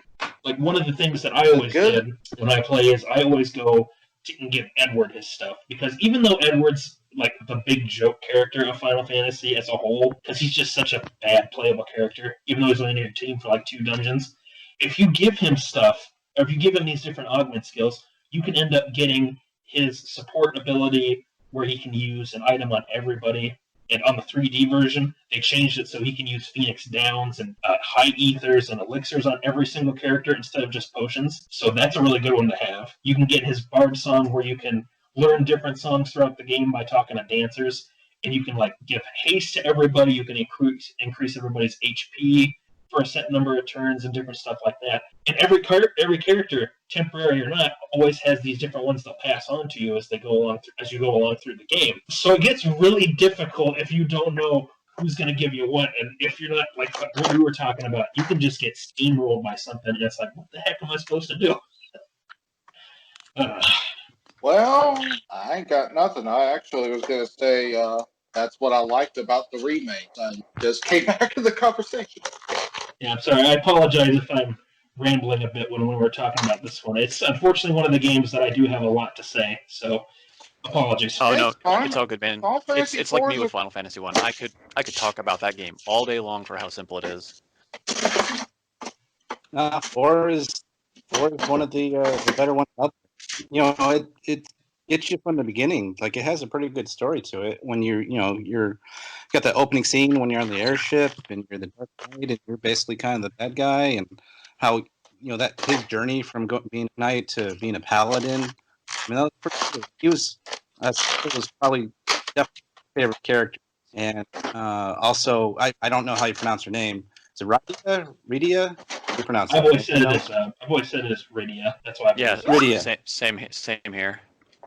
Yeah. So Rydia, I always liked her as well, and plus I liked her ability to summon. Like, I've always been a big fan of Final Fantasy games with summoning. I always thought those were fun. So I liked how she's the character that can do that in this particular game. Mm-hmm. And that is one of the good things with Final Fantasy IV too. Like, even though the characters do come and go pretty frequently in the game, it really has one of the strongest casts of one of the games, I would say, because you do get attached to a lot of the characters, even if some of them are only with you for a limited amount of time. And what's nice about like the 2D versions, like the Game Boy Advance remake and the PSP remake, is that you can get back some of these characters who had previously been in your party when you get to the end of the game, and you can actually use them, beat the game, and you can unlock some extra content for them, which I think that was a nice addition that they threw in. If you got attached to characters like Sid or Yang or the twins Palom and Porum. Did the DS remake have the Lunar Trials? No. The DS remake did not keep that content into it, nor did it keep the Cave of Trials that you can access on Mount Mysidia. But in its place, there are 2 new super bosses you can fight, Proto-Babel and oh god, I don't remember the name of the other one, but essentially it's like the powers of the 4 elemental fiends pretty much combined into one entity, and you have to fight it and try and defeat it. Because otherwise it's going to like terrorize the world or something like that. So you do get some new content, and like there's all the voice cutscenes and everything, but no, they don't have the Lunar Trial Dungeon or the Cave of Trials that 5 other characters can take if you decide to use them for the end game in the 2D versions. So let me ask you guys this who have played the 2D versions then. When you get to the point at the end of the game where you can swap your characters, did any of you ever decide to bring Edward back into your party just to see what can happen with him? No, I gave up on him pretty early. Well, if you ever go back and replay it, I'm just going to tell you, keep Edward with you and get his Apollo Harp from the Cave of Trials, because that thing will actually do like 9,999 damage to enemies in the Lunar Subterranean dungeon or the final dungeon of the game. And when he gets past level 70, all of his stats skyrocket like crazy. Edward becomes one of the fastest characters, outclassing everyone else in speed. If you berserk him and give him haste, he pretty much attacks about 3 or 4 times before any other character's auto bar fills up. And he does ridiculous damage. I think they did that on purpose on the remix just because of how bad of a character Edward was. Well, Edward ain't that bad. Just a throwaway character. Like, I think he was literally the throwaway. He's a very spoony character, that's for sure. A very spoony bard, if you will. I'll have to give Edward another try then the next time. Yeah, he can. It can be pretty fun with him around in the party. It's kind of weird using him, I'll admit, because he is, he will have the lowest HP of every single character, unfortunately. But if you do replay the game, give him a shot because he can get pretty damn strong if you get him the Apollo Heart from his challenge and take him to the final dungeon. It's fun. It's well worth it. I'll just tell you that. Yeah, I'll definitely keep it in mind for a future playthrough. I think I'm about due for one because I did one about 5 or 6 years ago, so I think it's time again. Maybe that should be the next race we do, Plattym. We'll bring in Bururian as part of it too. We'll all play that once. Oh no, I don't want to replay games. I already played this twice. That's more than almost every other game I've ever played in my life. I mean, if we're talking about non-Dragon Quest games, this 2 is probably the most I've ever played a game in my life. Even non-Dragon Quest. I've only played them both twice. 1 and 2 twice. I'm going to have to say that my favorite point in Final Fantasy IV, it's literally, sadly, at the ass end of the game, where Golbez gives you a crystal, Cecil uses it, and then the overarching, the dun dun dun dun theme plays, and every single character freaking shows up in some form to go Cecil, go! Mm-hmm. I always thought that was completely badass. That is a good scene. And I love it too how after you use that crystal, that the music changes to that hard rock battle theme for Zero Must at the end. The ending of that game was really strong from the beginning of the final battle to the end of the credits. And I think that's a really good sign of a game too, that if the ending can feel really satisfying like that, on all fronts, with the battle, with the cutscenes, with how the music plays and everything, even just watching the credits scroll by. I will gotta say something though. I can't remember who used it first, but both Zemarius and Vegeta used the Big Bang attack. Oh, that's right. It is a Big Bang. That's right. I didn't even think about the Vegeta comparison. I wouldn't have thought about that. Now I just want to see a Photoshop of Zeromus with Vegeta's hair on top of his head. That'd be pretty funny. Big Bang attack, and everyone gets hit by 999 damage. Yeah, I've had runs where I've played Final Fantasy IV, and I can do pretty well through playing the game for the most part. And if you get super bad RNG with Zeromus, he can just keep casting Big Bang so fast that you can't keep up with the HP healing at all. You just cannot keep up with it. As much as I like that final boss theme and his appearance and his music and everything, boy, Zeromus can just go die in a ditch for spamming Big Bang when he decides to. Because normally he's supposed to swap between using Big Bang, charging up the attack, and then using Black Hole if you use too much defensive magic. But if the RNG in the game just decides, hey, you don't need to live. Big Bang. 5 seconds later, Big Bang. So, should we rip the Band-Aid off and talk about the after years, or can we just pretend that one doesn't exist and just kind of move on with our lives? The what now? I would prefer to move on because it's already 10 o'clock. I'm fine with the after years does not exist.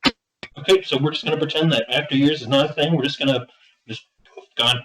So with that said, let's go to Final Fantasy V, which we were kind of talking about a little bit earlier. This is definitely one of the ones that I have the least real memory about. But again, this was back in my days where I'd power through games over the summer. I loved it because of the job system. I mean, I think my love for that is pretty much what got me into the Bravely Default games later on. I remember almost nothing about Final Fantasy V, except for I just switched jobs and ground up them forever. I can't tell you the story, the characters, the whatever, but it was a ball. It really was a ball. Did they restrict on the job class level ups? Did it have a level restriction for areas? I forget. I don't think there was a level restriction. I mean, there was max levels for each job. You could master all of them. Well, yeah, but I'm thinking along the lines of Dragon Quest VII, where at certain areas your characters can only level up to a certain I'm tripping over my own tongue here. Oh no, there's nothing like that. Nothing to where like certain would have a level cap, and if your party was above that level cap, you wouldn't earn job class increases. Right. Yeah. I can't remember if it was like that in 5 or not. No, there's nothing like that in Final Fantasy V. all enemies as you kill them, as long as you have one job class equipped, everybody will receive a certain amount of ability points depending on what enemies you kill. Like I don't know like how the math works for it, but there's some sort of multiplication for how it works, like how much you get from certain enemies. But it's nothing where it's like or like a Dragon Quest 6 or 7, where like you go to a certain area, it's like, oh, if you're level 20, you're not going to be getting any points towards beating this or to mastering this job class. There's nothing like that. But I'm with Platy on this one. I basically did the same thing. I just across everybody, I just equipped them with every class I could and ground them up as high as I possibly could, because I just loved just kind of finagling with all of their abilities to see what I could churn out. That's just fun, man. Mm-hmm. It really is. Especially when you can create some really broken stuff. Yeah, like Final Fantasy V, that's the one that of the ones we're talking about, it's the one that I have replayed the least. Only version that I own is the Game Boy Advance version, which it does have a pretty funny script. And the thing is, even though I've only replayed it like once or twice since I originally beat it, there's still, like, I still really remember the job class system being a lot of fun. I liked how, as you progressed in the game, you went to these different worlds. Like, you have the first world, then you go to Gallup's world, who's one of the party members, and then you go into the third world, which is sort of like a combination of the first two. And there's all these new things you can do and see, even like after you've, like, the world's all recombined itself. Like, there's all these different things you can still go and discover for yourself as you're playing, which it's definitely one of the cool things I like about that game and still remember fondly. It's like you really get that sense of adventure and exploration as you're going around, and like you can do the story stuff if you want to, but it might pay off to do a little break and, oh, look, you can get this new little summon over here. You can get a power-up for this particular job class in this town. Yeah, I agree. It was definitely more of a lighter adventure type of game as opposed to, say, 4 or 6 that got a little more serious. And it had a lot of humor to it. Like, one of my favorite characters is Gilgamesh. And that boss is he's just hilarious, and all the different encounters that you have with him. I think this game doesn't get as much props because we missed out on it in the Super Nintendo era. So we missed out on a lot of nostalgia that people have for some of the earlier games that came out around that time. I played this again in college. I ended up playing the ROM with the fan translation. That's the way I played this game. It's one of those situations where I ended up playing this game instead of going to classes like I should have. But that's a different story for another day. But yeah, I marathoned this game and had a lot of fun with it. Had a light, fun story. The characters were great, and the job system was a lot of fun. It was great to experiment with all the different classes and things like that. So, and especially the whole goofy stuff with Gilgamesh, that was fantastic as well. So it was a really good game. I like it. I'm sad that we didn't get it during the Super Nintendo days as well. Well, I will say though that. Sorry, go ahead. I was going to say, there's probably one reason why we didn't get it for the Super Nintendo back in the day, and I think it's because the main character's name was Butt. I'm sorry, I've been waiting to do that this entire thing. Oh, you've been waiting with your butts joke. We all got our one joke. We got to get in. Yeah, Got his butt hanging out. I do think that several communities out there have really kind of hammered it into a modern classic with the whole yearly 4-job fiesta. Yep. Correct. Yep. And I really do appreciate that about the game, because I think it's one of those that would have just slipped on and away like Final Fantasy III has done to more or less everybody that's not a big Final Fantasy fan. Mm-hmm. Yeah, very true. Because Sorry, go ahead. I've actually never heard of that. Oh yeah, it's I mean, I'll be honest, I'd vaguely heard of it before, but listening to the podcasts with all the RP Gamer stuff I've done in the past 2 years, there's a bunch of them that do it, and they get certain builds and whatever. But I believe it benefits some charity. You go and you sign up, and they tell you what 4 jobs you got to do. 4-job fiesta. Yeah, there's a whole Final Fantasy fan. It's called 4jobfiesta.com. Yeah, it's a pretty cool thing that they do that every year. And I think there's a randomizer set up too, so if you just want to, play the game on your own, or I think you can even join on the Fiesta, whether you do the donations or not, but you can still just play along with them and try it out for yourself. But there's some cool runs. I've seen it was a highlights reel of one of them where like 4 guys were racing each other through the 4-job Fiesta, and like one of the classes they got stuck with was the Berserker, and they were just like they all just at the same time were like, "Oh, the Berserker," because everybody had to have one Berserker in the party at all times. It's like it throws off our whole plan.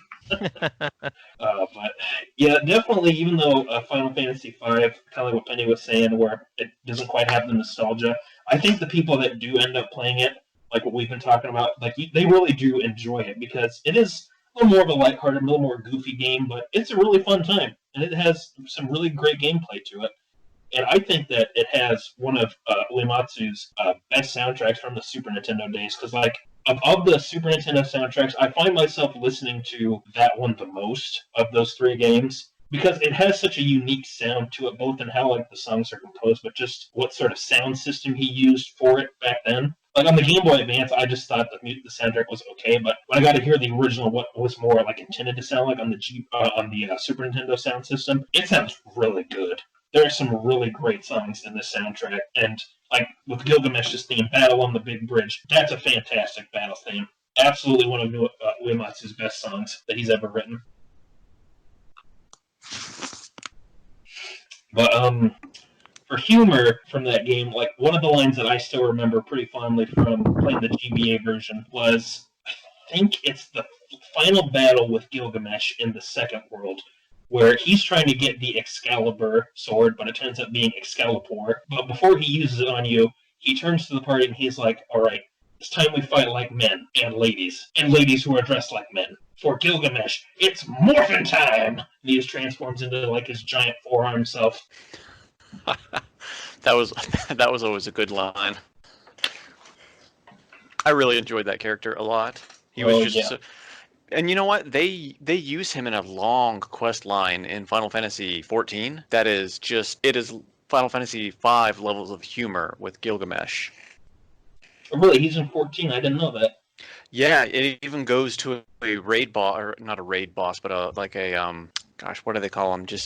It's just a boss battle against Gilgamesh, and he does things to where he'll turn you into Mini, so you're a little tiny version of yourself, or he'll turn you into a chicken, and you got to run around the battlefield until it all wears off. But he has some fantastic writing. You should go check him out on YouTube or something like that. I'm sure people have posted videos of the boss battle for Gilgamesh, and it's literally called Battle on the Big Bridge because you fight him on a big bridge. Oh, funny. And I think there's a remix. I think there's an arranged version of Battle of the Big Bridge that plays while you fight him. Yeah, there are some cool arrangements. I've heard the arrangement of Battle of the Big Bridge from, I believe it's Final Fantasy 13-2, where it has more of a Middle Eastern, Asian sort of feel to it with the instruments that they use to play it. And when I heard that, I'm like, well, that's kind of a different way to take it. But if you look at Gilgamesh's sprites, like especially in like the PSP version of Final Fantasy 1 where he can show up as a bonus boss, like you can see why they probably did that, because Gilgamesh does kind of look a bit like a samurai of sorts, or like a Japanese warrior, like that sort of I don't know what that kind of armor is called, but it kind of looks like that. Didn't he have a redesign in Final Fantasy X as well, to where he kind of looked more like that? So what did I miss? I don't know for sure on 10. I know in Final Fantasy 8 and like some of the other ones, like Gilgamesh usually has like a big red cloth that like covers up most of his face except for his eyes. But I don't know about Final Fantasy. Wait a minute. I didn't enjoy Final Fantasy X, but I beat the first one.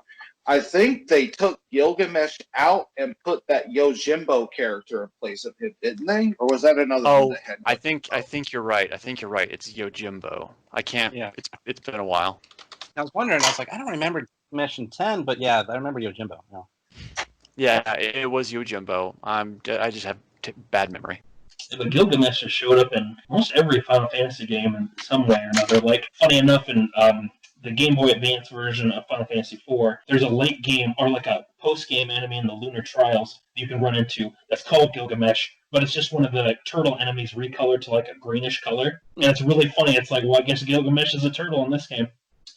Well, personally, on my end, I like how in later installment and remakes, they pretty much established that every Gilgamesh is the same one from 5. That's where did it go out? No, we hear you. That's very interesting. I didn't know that. Okay. Okay, well, since we've talked a bit about Final Fantasy V, let's get to our last game of the evening, and one that a lot of people really do love a lot, and Final Fantasy VI, originally released on the Super Nintendo. Son of a Submariner, that version is... Ugh, I had to do that. Sorry. Be right back. I Final said Fantasy... Son of a Submariner. So Final Fantasy 3/6, I played that one. When did I play that one? Probably in middle school. So that was about 1997 or 98 for me. I borrowed it from a friend. And before then, the only other Final Fantasy game I had played up to that point was the first one, since we didn't get to 3 and I hadn't played 4. That opening scene when you're doing the run with Biggs and Wedge to the first town was that was a very magical moment for me. Just the very light and airy music of that they used the overworld theme for that portion, right? I believe so. Yeah, that's Terra's theme, and that one is used at a lot of points of the game, and it's a really good piece to use for stuff too. And it just hit me right, and I was enamored by the game from start to finish, especially after doing the first little area with your Magitech armor and everything. And I'm like, man, this is so cool. I was only about 13 or so at the time, so everything is cool to a 13-year-old.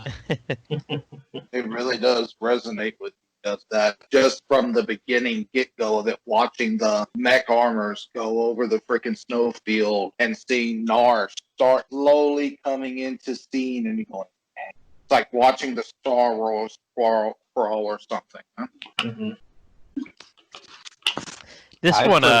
Go ahead, Pendy. I first played this one on the Super Nintendo back in the day, and I agree with everybody else. That opening was amazing. Like this whole game was really cinematic, and you wouldn't think a Super Nintendo game could do that. Yeah, it was amazing, and then. The story was great. You had a great villain, the crazy Joker-like character Kefka, and you could suplex not just any train, but a ghost train. So Sabin, one of my favorites for that alone, suplexing a damn train. Oh man, we should have had shot glasses for that comment. Like, everybody take a shot when somebody mentions that. I've got my bottle of Knob Creek at home. And I get off in 30 minutes. We can do it then. Yeah, it was a fantastic game, and the way that how the bad guy actually almost ends up winning in the end and destroying most of the world. I mean that whole twist, that was great.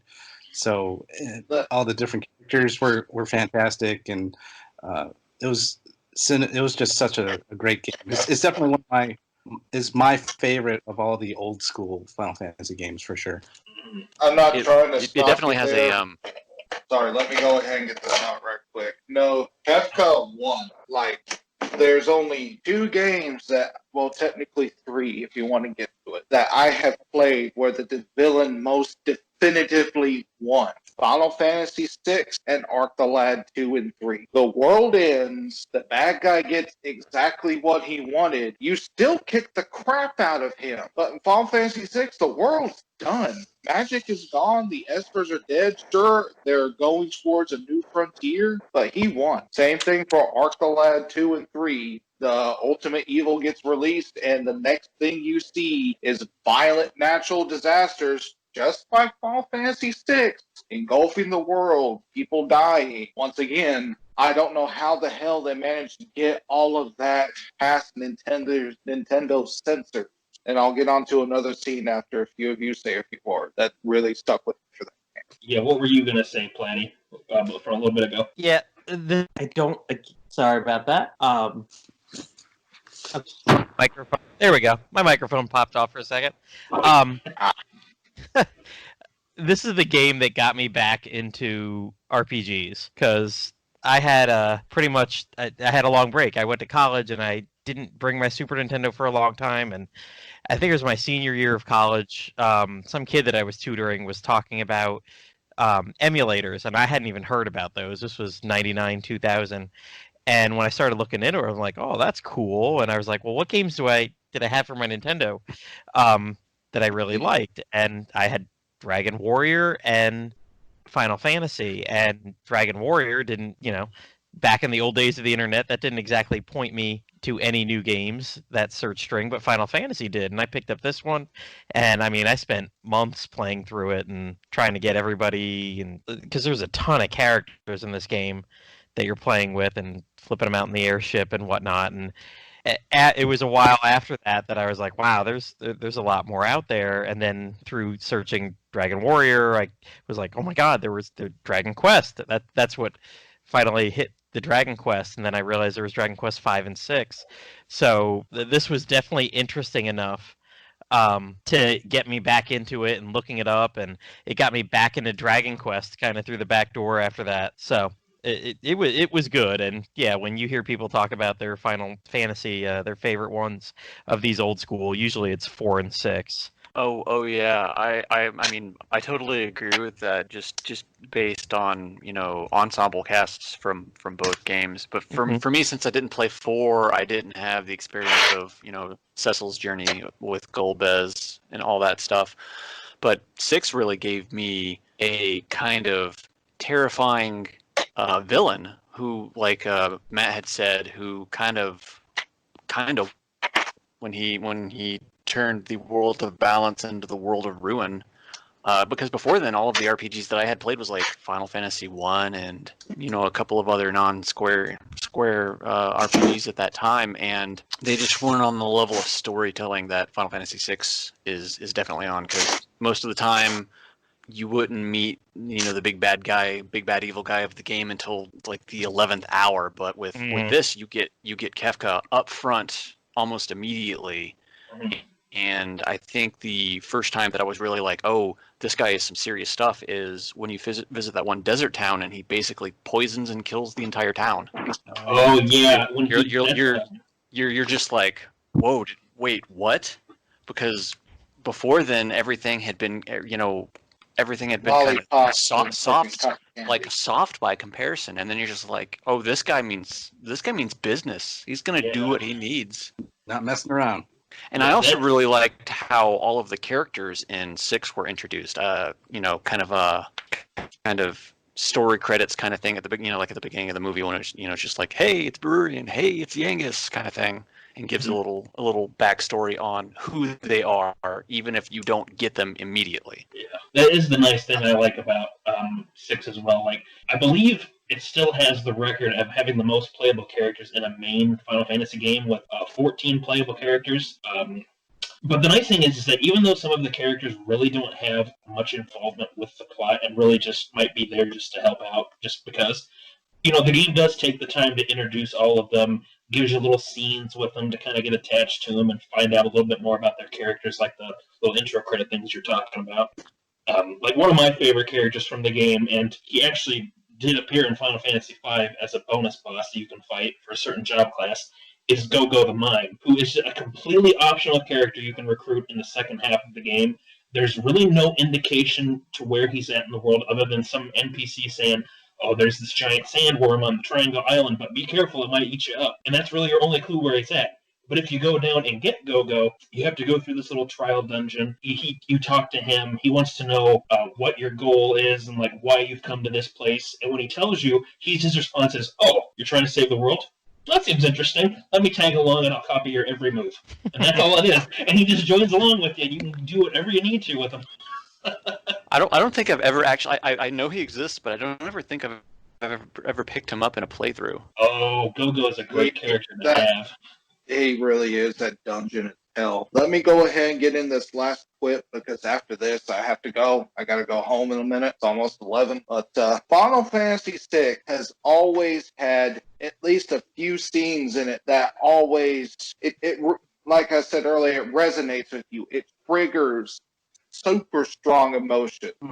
For First, I'm going to go down 3 through the storyline. First one is the actual, the Magitech Research Lab, where you find, like, your first real couple sets of Magicite after seeing Rama. When you fight Shiva and Ifrit, you don't fight them like in a normal place. You fight them, you're dumped down somehow into a room filled with Esper bodies.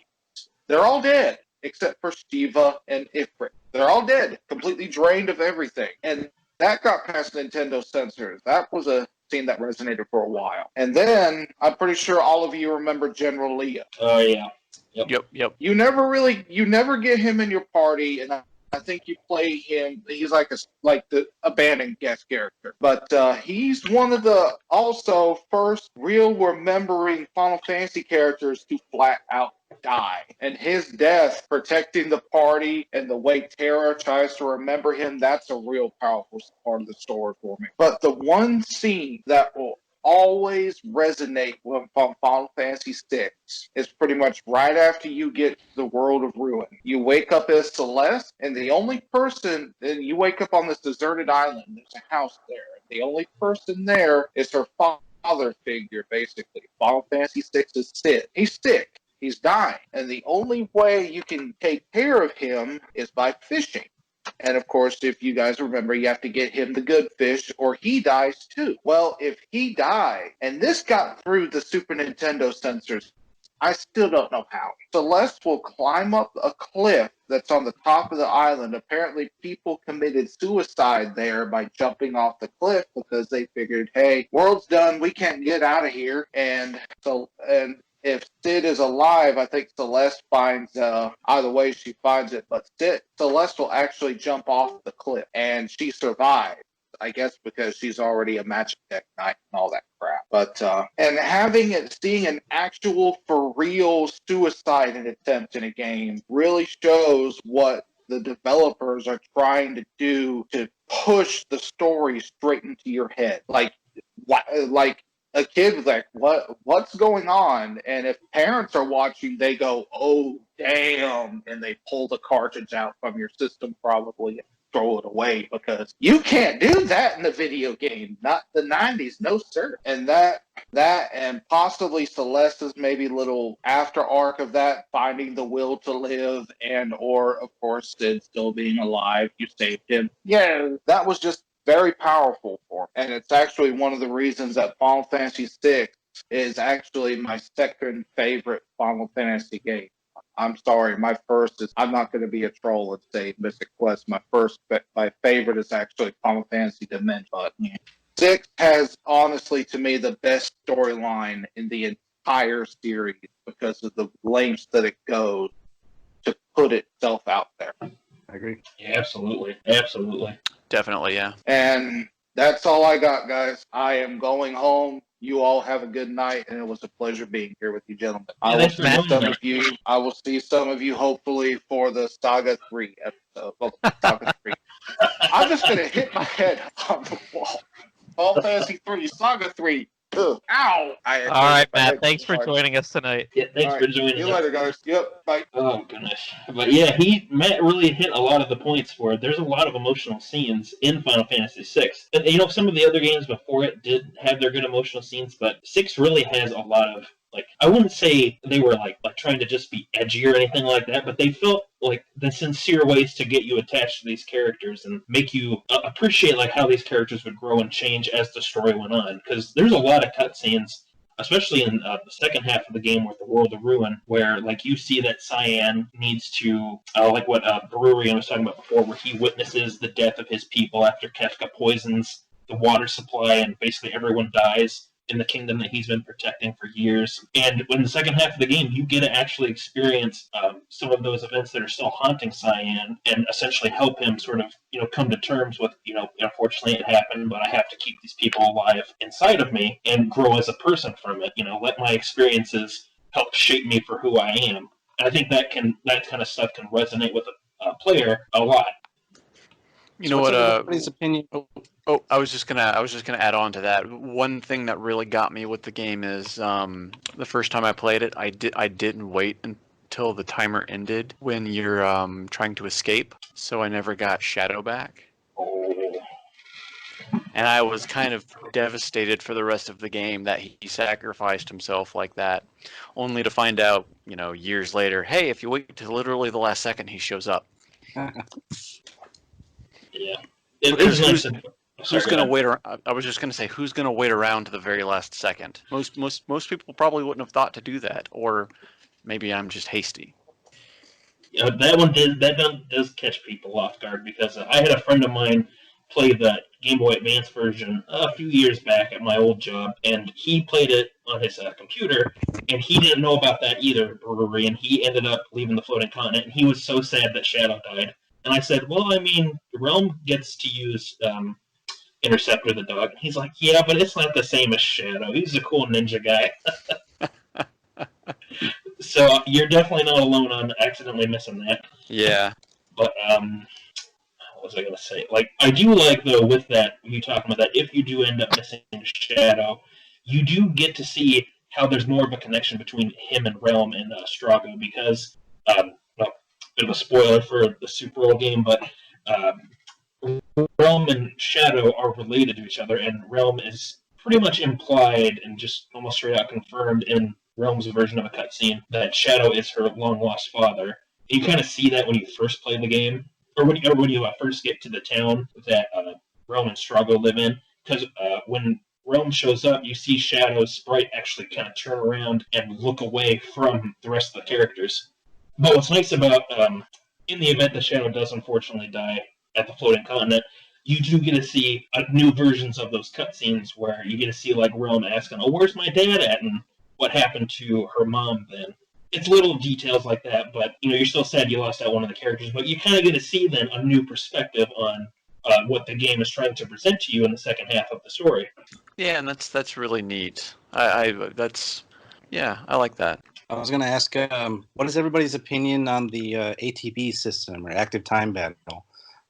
Me, I'm more of a turn-based purist, so like whenever I play a Final Fantasy game and it gives me the option to do wait mode, even Chrono Trigger, like I'll go for wait mode every time, because I'm not a big fan of being rushed, I guess is the way I put it. But what does everyone else think of it? My first experience with active time battle was with Chrono Trigger, since I played that before I did Final Fantasy VI. So, but I agree with you. I'm more of a purist. I like wait, so I'll put it on turn-based just so, because I like it that way better. Yeah. Oh yeah, make 3 with that. If I'm gonna do turn-based, I'm gonna do turn-based. If I'm gonna jump around and slash at people, I'm gonna jump and slash. I don't. There's not a good middle ground for me.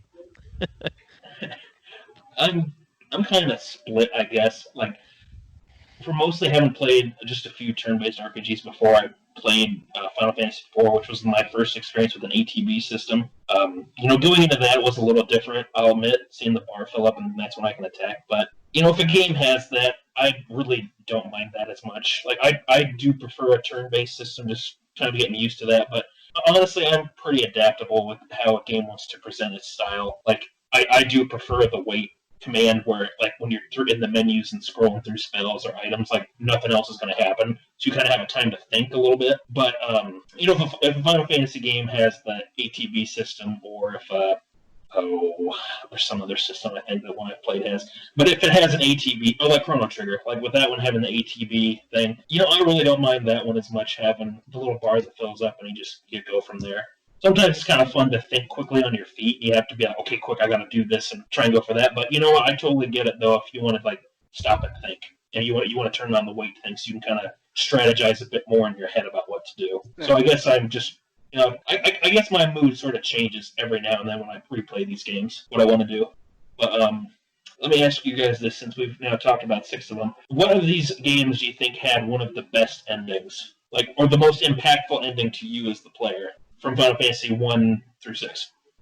Sorry.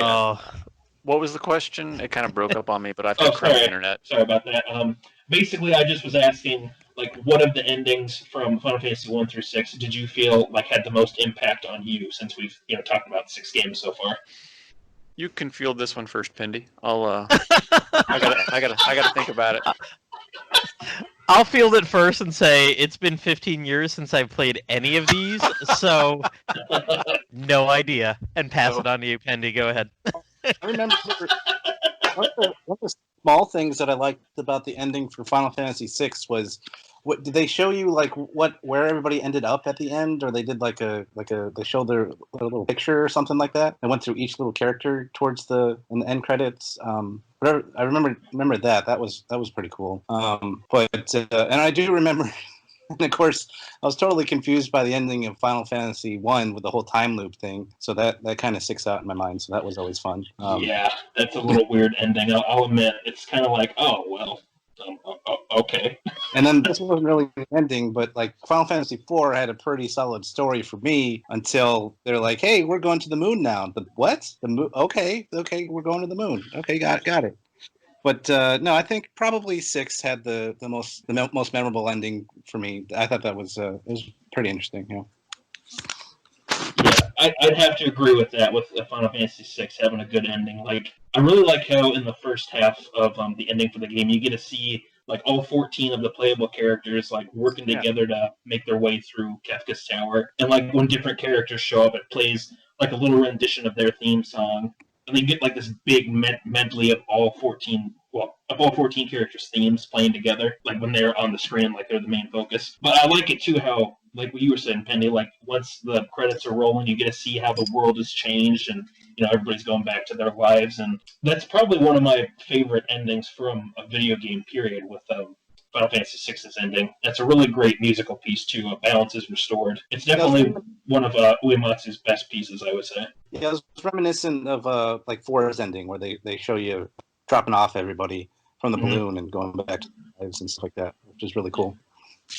I like it too how, even though with some of the characters from 6 not being like to be totally honest, like characters like Mog, Gogo, Umaro, and Gao, even though they're not the most story important characters, that you still get to see them, you know, be a part of the ending, and like you get to see Gogo and Umaro like kind of hanging out at the back of the ship, watching as everybody celebrates it. Even though they're kind of the new guys, like, you know, they're still part of the group. You know, it's big, almost like a little bit of a family, almost a hodgepodge sort of family of people.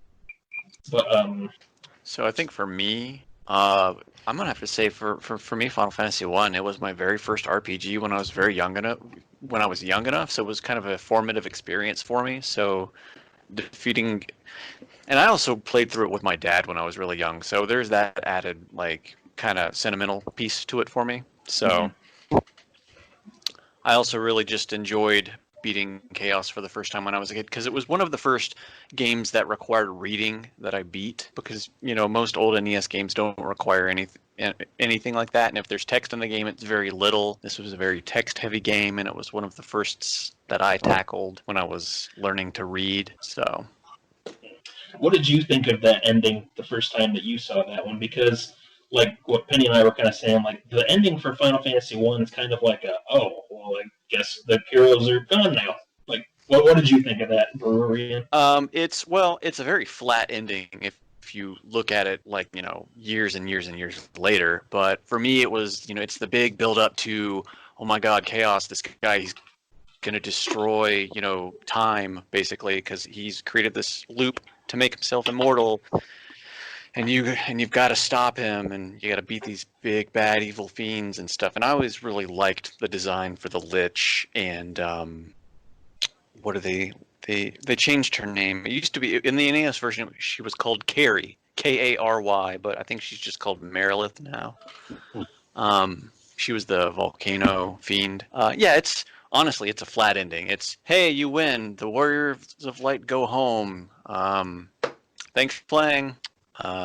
But if we're going to look at it from a more, I guess, seasoned perspective, like if I would probably have to say 6. It, like, for basically all the reasons you already described. Nostalgically 1, but analytically 6. That's weird.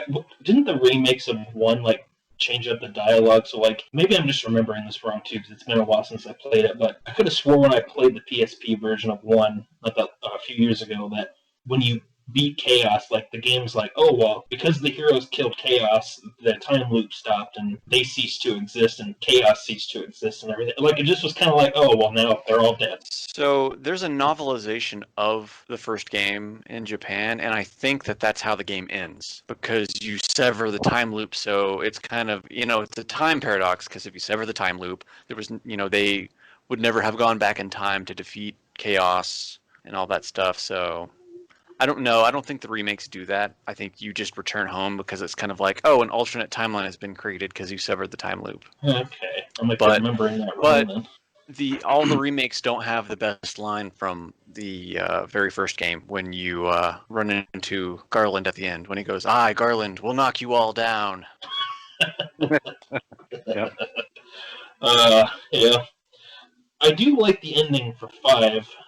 It's not my, like, of the Super Nintendo era ones, it's not my, like, top ending, but I do like how, kind of like with like the same thing like 4 and 6 did, where you actually get to see, like, the characters are now floating around in, like, the void, but they're ended up saved by the old heroes, or the Warriors of Dawn, and you get to see sort of an epilogue then for what became of all the major NPCs and of you. I think it's like a letter to Sid, if I remember right, that Krill, the little girl, writes to him, kind of telling him, like, oh, well, Bart's is off exploring like his dad, and Ferris went back to being a pirate and everything, but even though she'll still do some princess stuff every now and then.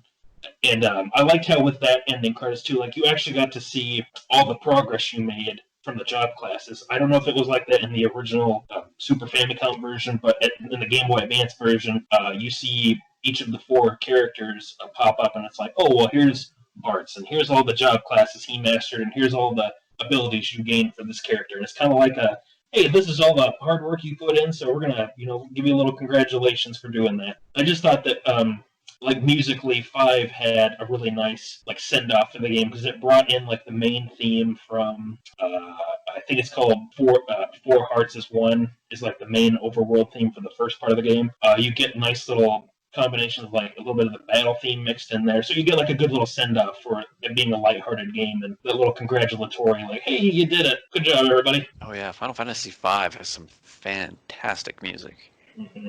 That's something we didn't really talk about too much in this episode, but like Final Fantasy 1 through Final Fantasy 1, 2, and 3, I would say that those ones have some good tracks. Like overall, there's a few that are just kind of they're just there. But then when you get to like the Super Nintendo games, like I would say all 3 of those have really great soundtracks, and Final Fantasy 6 in particular, it's one of my personal favorite video game soundtracks, and it's my favorite Uematsu soundtrack as a whole. But I do really think like really, you can't go too wrong with any of these Final Fantasy games we've been talking about with the music. Like, do you guys have any particular songs or soundtracks from these ones that stood out to you? So for me, go ahead. I was gonna say, the Final Fantasy music, Uematsu, like I would probably rate him probably second behind Dragon Quest Koichi Sugiyama. I went and bought the Theater Rhythm game just because the music's so good. So it was a lot of fun to play that game with all the Final Fantasy music. But I think of the first 6, I actually like the music the most from 6, maybe just because I have more nostalgia for it and like that one the best. But 6 is probably my favorite of the first of that first group of games. Yeah, I'm gonna agree that 6 has a phenomenal soundtrack. From Final Fantasy 1, though, the one track that stands out the most to me is the Sunken Shrine track. I just really love how that sounds. Like when it got added as a DLC track to the first Theater Rhythm game, I was elated because it was literally the last track they added too. But yeah, 6 definitely has the best of the first 6, I think. There are good ones in each one, yes, but overall. And I guess thinking back, probably my favorite track, even though it might be stereotypical for a lot of old school Final Fantasy fans, but I just like the opening theme that you get in the first game. Like that like is great, gives you a great mood to the games, and I was glad that they continued to use it through other games as well. Oh yeah, definitely. I do like how with some of the games, like I believe it's Final Fantasy IX does this, where you don't really hear that prelude theme at all throughout the whole game, but when you beat the game and it shows at the end after the credits have rolled, you actually get like this nice little quiet version of that song you were talking about, Pendy, like that prelude song. Just the it's kind of like, oh, that's a nice little send off then after you've beaten the game. And that makes sense since that was kind of like 9 was kind of like a love letter to the older games. Mm-hmm. I only played 9 in recent years too, because I was talking to a friend and probably back in 2016, and we were on the subject of just Final Fantasy, and I was like, yeah, I've played everything, and we got to talking, and he was just like, oh, you've never played 9. So after I got back home from a trip, I downloaded it onto my PSP and played through it, and it was really good, especially once you get to the end of the game and you have to start fighting those crystal creatures, and they are basically all the fiends from the first game. So that for me, that was an extra like, oh man, this is friggin' awesome. Yeah, absolutely. Final Fantasy IX is one of the few ones past. Sorry, let me rephrase it. It's one of the few of the PS1 and like the PlayStation era Final Fantasies that I was really interested in playing. Like I found a copy of it like brand new at a local game store that I go to every now and then. It's like, oh, pick that up. It's a good price for it. I'll play it at some point. I played it like 2 years later, and like you, Bururian, I just, I thought it was a fantastic experience, and it reminded me a lot of the games that I had first came to know from the Final Fantasy series, and it made me feel like it was, like a true Final Fantasy experience, or at least more of a true one to what I was expecting from the series. Yeah. Hey, if I'm around when you guys do the next one for the later Final Fantasy games, we can talk way more about that. Yeah, that would be fun. I'd have a lot to say about that one too, because like of the Final Fantasy games that I have played, like 4, in no particular order, like 4, 6, and 9 are my personal favorites from the series. And 5 is a pretty close follow up, and then 3 would be after that. But like those games in particular are really, or those 3 games in particular, the first ones I mentioned, they all kind of had those same moments and sort of the same events and how everything tied in together that made them such fun experiences. And even though I'm not like the biggest Final Fantasy fan, since there's some games I just don't really care if I ever play them, I do like going back to like these first 6 games and checking them out every now and then again. Try something new on a playthrough. It's okay. We all know you really like 10 too. You got me. My secret has been exposed. Now, number 10's my favorite, but we won't go there tonight. No, But you guys talking about 9, I definitely, like, I've never played 7, 8, or 9. 7 is just too overhyped or underhyped or whatever. It looks like crap. Maybe once it's all said and done and all the remake comes out, I'll play it just to, when I can get them all for like $40 on the PSN in 23 years when they're done remaking the whole damn thing. Well, that's the crazy thing is the remake is so it's similar, but it's also so different from the original game. So it's almost not the same experience. Yeah, 9 is definitely one I do want to play, and I know they have a Switch port that has a lot of quality of life and speed up options and everything, and I'll definitely have to do that at some point. If you're gonna do them at this point, do those digital versions just for the bonus stuff that they put in. Mm-hmm. I would say go with the PS1 version only because I think that one does control a little bit better and has a little bit better sound quality to it. But if you're more in it for like the quality of life stuff, and well, with Plattym especially, doesn't care about the music and things, that's not going to be a big concern. So no way.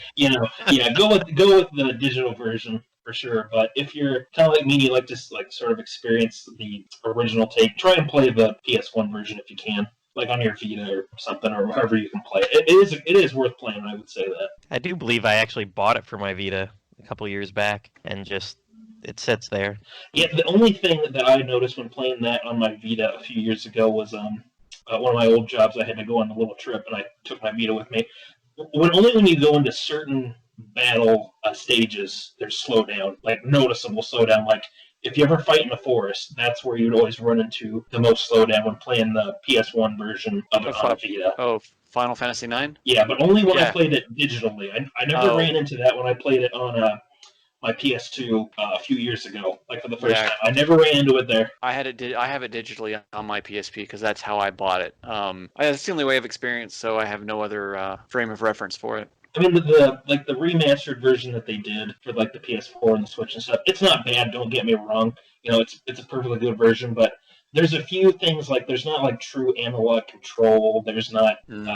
There's a few like redrawn assets that don't look very good. I'll be honest, and there's just a few other little things like that unfortunately, just because I remember the original one so well, it's like the no true analog control thing that kills me. Because sorry, but with those PS1 era Final Fantasy games, it's not like the ones that we've been talking about this whole time, where it's just up, down, left, right for movement. You have more angles that you go at. You can move anywhere, but we don't have that true analog control. Your character just kind of like will dart off to the going northeast or going northwest, even though you're trying to do like a smooth movement on the digital versions now. It's kind of confusing. But do you guys have any final thoughts about Final Fantasy 1 through 6 before we end things off, or I think we're good? I don't think I have anything worthwhile to add any further that we've talked about, at least. No, me neither. These were all good games that I enjoyed playing years ago, and if I replayed games, I would definitely replay these, because I am finding myself going back to more of the pixelated earlier ones, or heck, I've even like their DS ones. Yeah, it's funny because when you were off for a second, I was saying that I've basically been doing the same thing. I've been going back to the older retro games instead of tackling new stuff. Mm-hmm. Yeah, they were a lot of fun. This was probably my favorite series behind Dragon Quest for a long time. Until later entries in the series. So yeah, it was a lot of fun. The only one I really didn't like was 2, but otherwise I liked all the rest of them. They're very good games. A lot of fun. Yeah, I enjoyed like the battle systems for them, like for the most part, and I really like with like the Super Nintendo games especially that there's such cool artwork for like the monsters and for your character designs and everything. Like visually, I've always thought Final Fantasy is a pretty good series for doing that. Like no matter what system it's on, and like for everything that we've talked about with these games, like even though I'm not the biggest Final Fantasy fan at all, like I still fondly remember these first 6 games, and especially like 4, 5, and 6, since they were my first big introductions to this series. And I would say that if you're someone that's listening and you've never played a Final Fantasy game, that look at these first 6 games, see which one grabs you the most, and go from there. You can't really go wrong with any one of these, except for maybe Final Fantasy 2, but that's up to me. You've been warned. You've been warned. All right, well, that's it for this episode of Slime Time Sidetrack. We do want to thank Bururian and Pendy for joining us to talk about these. Matt, who had to leave us earlier, too. Yeah, we really appreciate you guys joining us for this discussion. It certainly has been a lot of fun. Yeah, I've really enjoyed this. Thanks for having me on. Yeah, when we'll always keep you guys in mind when we do future ones. I like to have more guests on like this, get discussing a little bit more, especially when we're talking about some of these larger series or more games. And I mean, my memory for Final Fantasy 1 through 6 obviously was not what most of yours was, so that helps a lot to fill the dead air. So thank you. All right, everyone. You might have noticed that the only time we ever mention Patreon on Slime Time is when we say we don't use Patreon. We're just a bunch of longtime fans that wanted to speak about the topics we know and love so much. So if you got some money to burn or money to donate, consider sliding on over to the Dragon's Den at www.woodus.com/den. Click on support this site. Woodus has owned and maintained the Dragon's Den, Dragon Quest fan site for over 20 years and would appreciate any donation. Or if you don't want to just give him money directly, he's got tons of affiliate links there to make any purchases, especially like Dragon Quest XI's or Dragon Quest 7, 3DS, basically anything on Amazon that you could still get new. He's got affiliate links there. And a small fraction of that sale will go to support the den. Mm-hmm. If you have any suggestions for a future Sidequest episode that you'd like to hear us talk about, we'd be happy to hear from you. You can reach out to Plattty via Plattym3 on Twitter, or on Discord, or directly on the Dragon's Den. Or if you'd like, you can contact me at YangustheLegendaryBandit. You can find me on the Dragon's Den and just send me a personal message. We have a huge list of ideas to go through yet still, and we're always happy to hear more ideas. So, if you got anything to send, anything you want us to talk about, send it our way, and we'll be happy to add it to the list and possibly do it for a future episode. Yep. Bye, everyone. Side quest complete.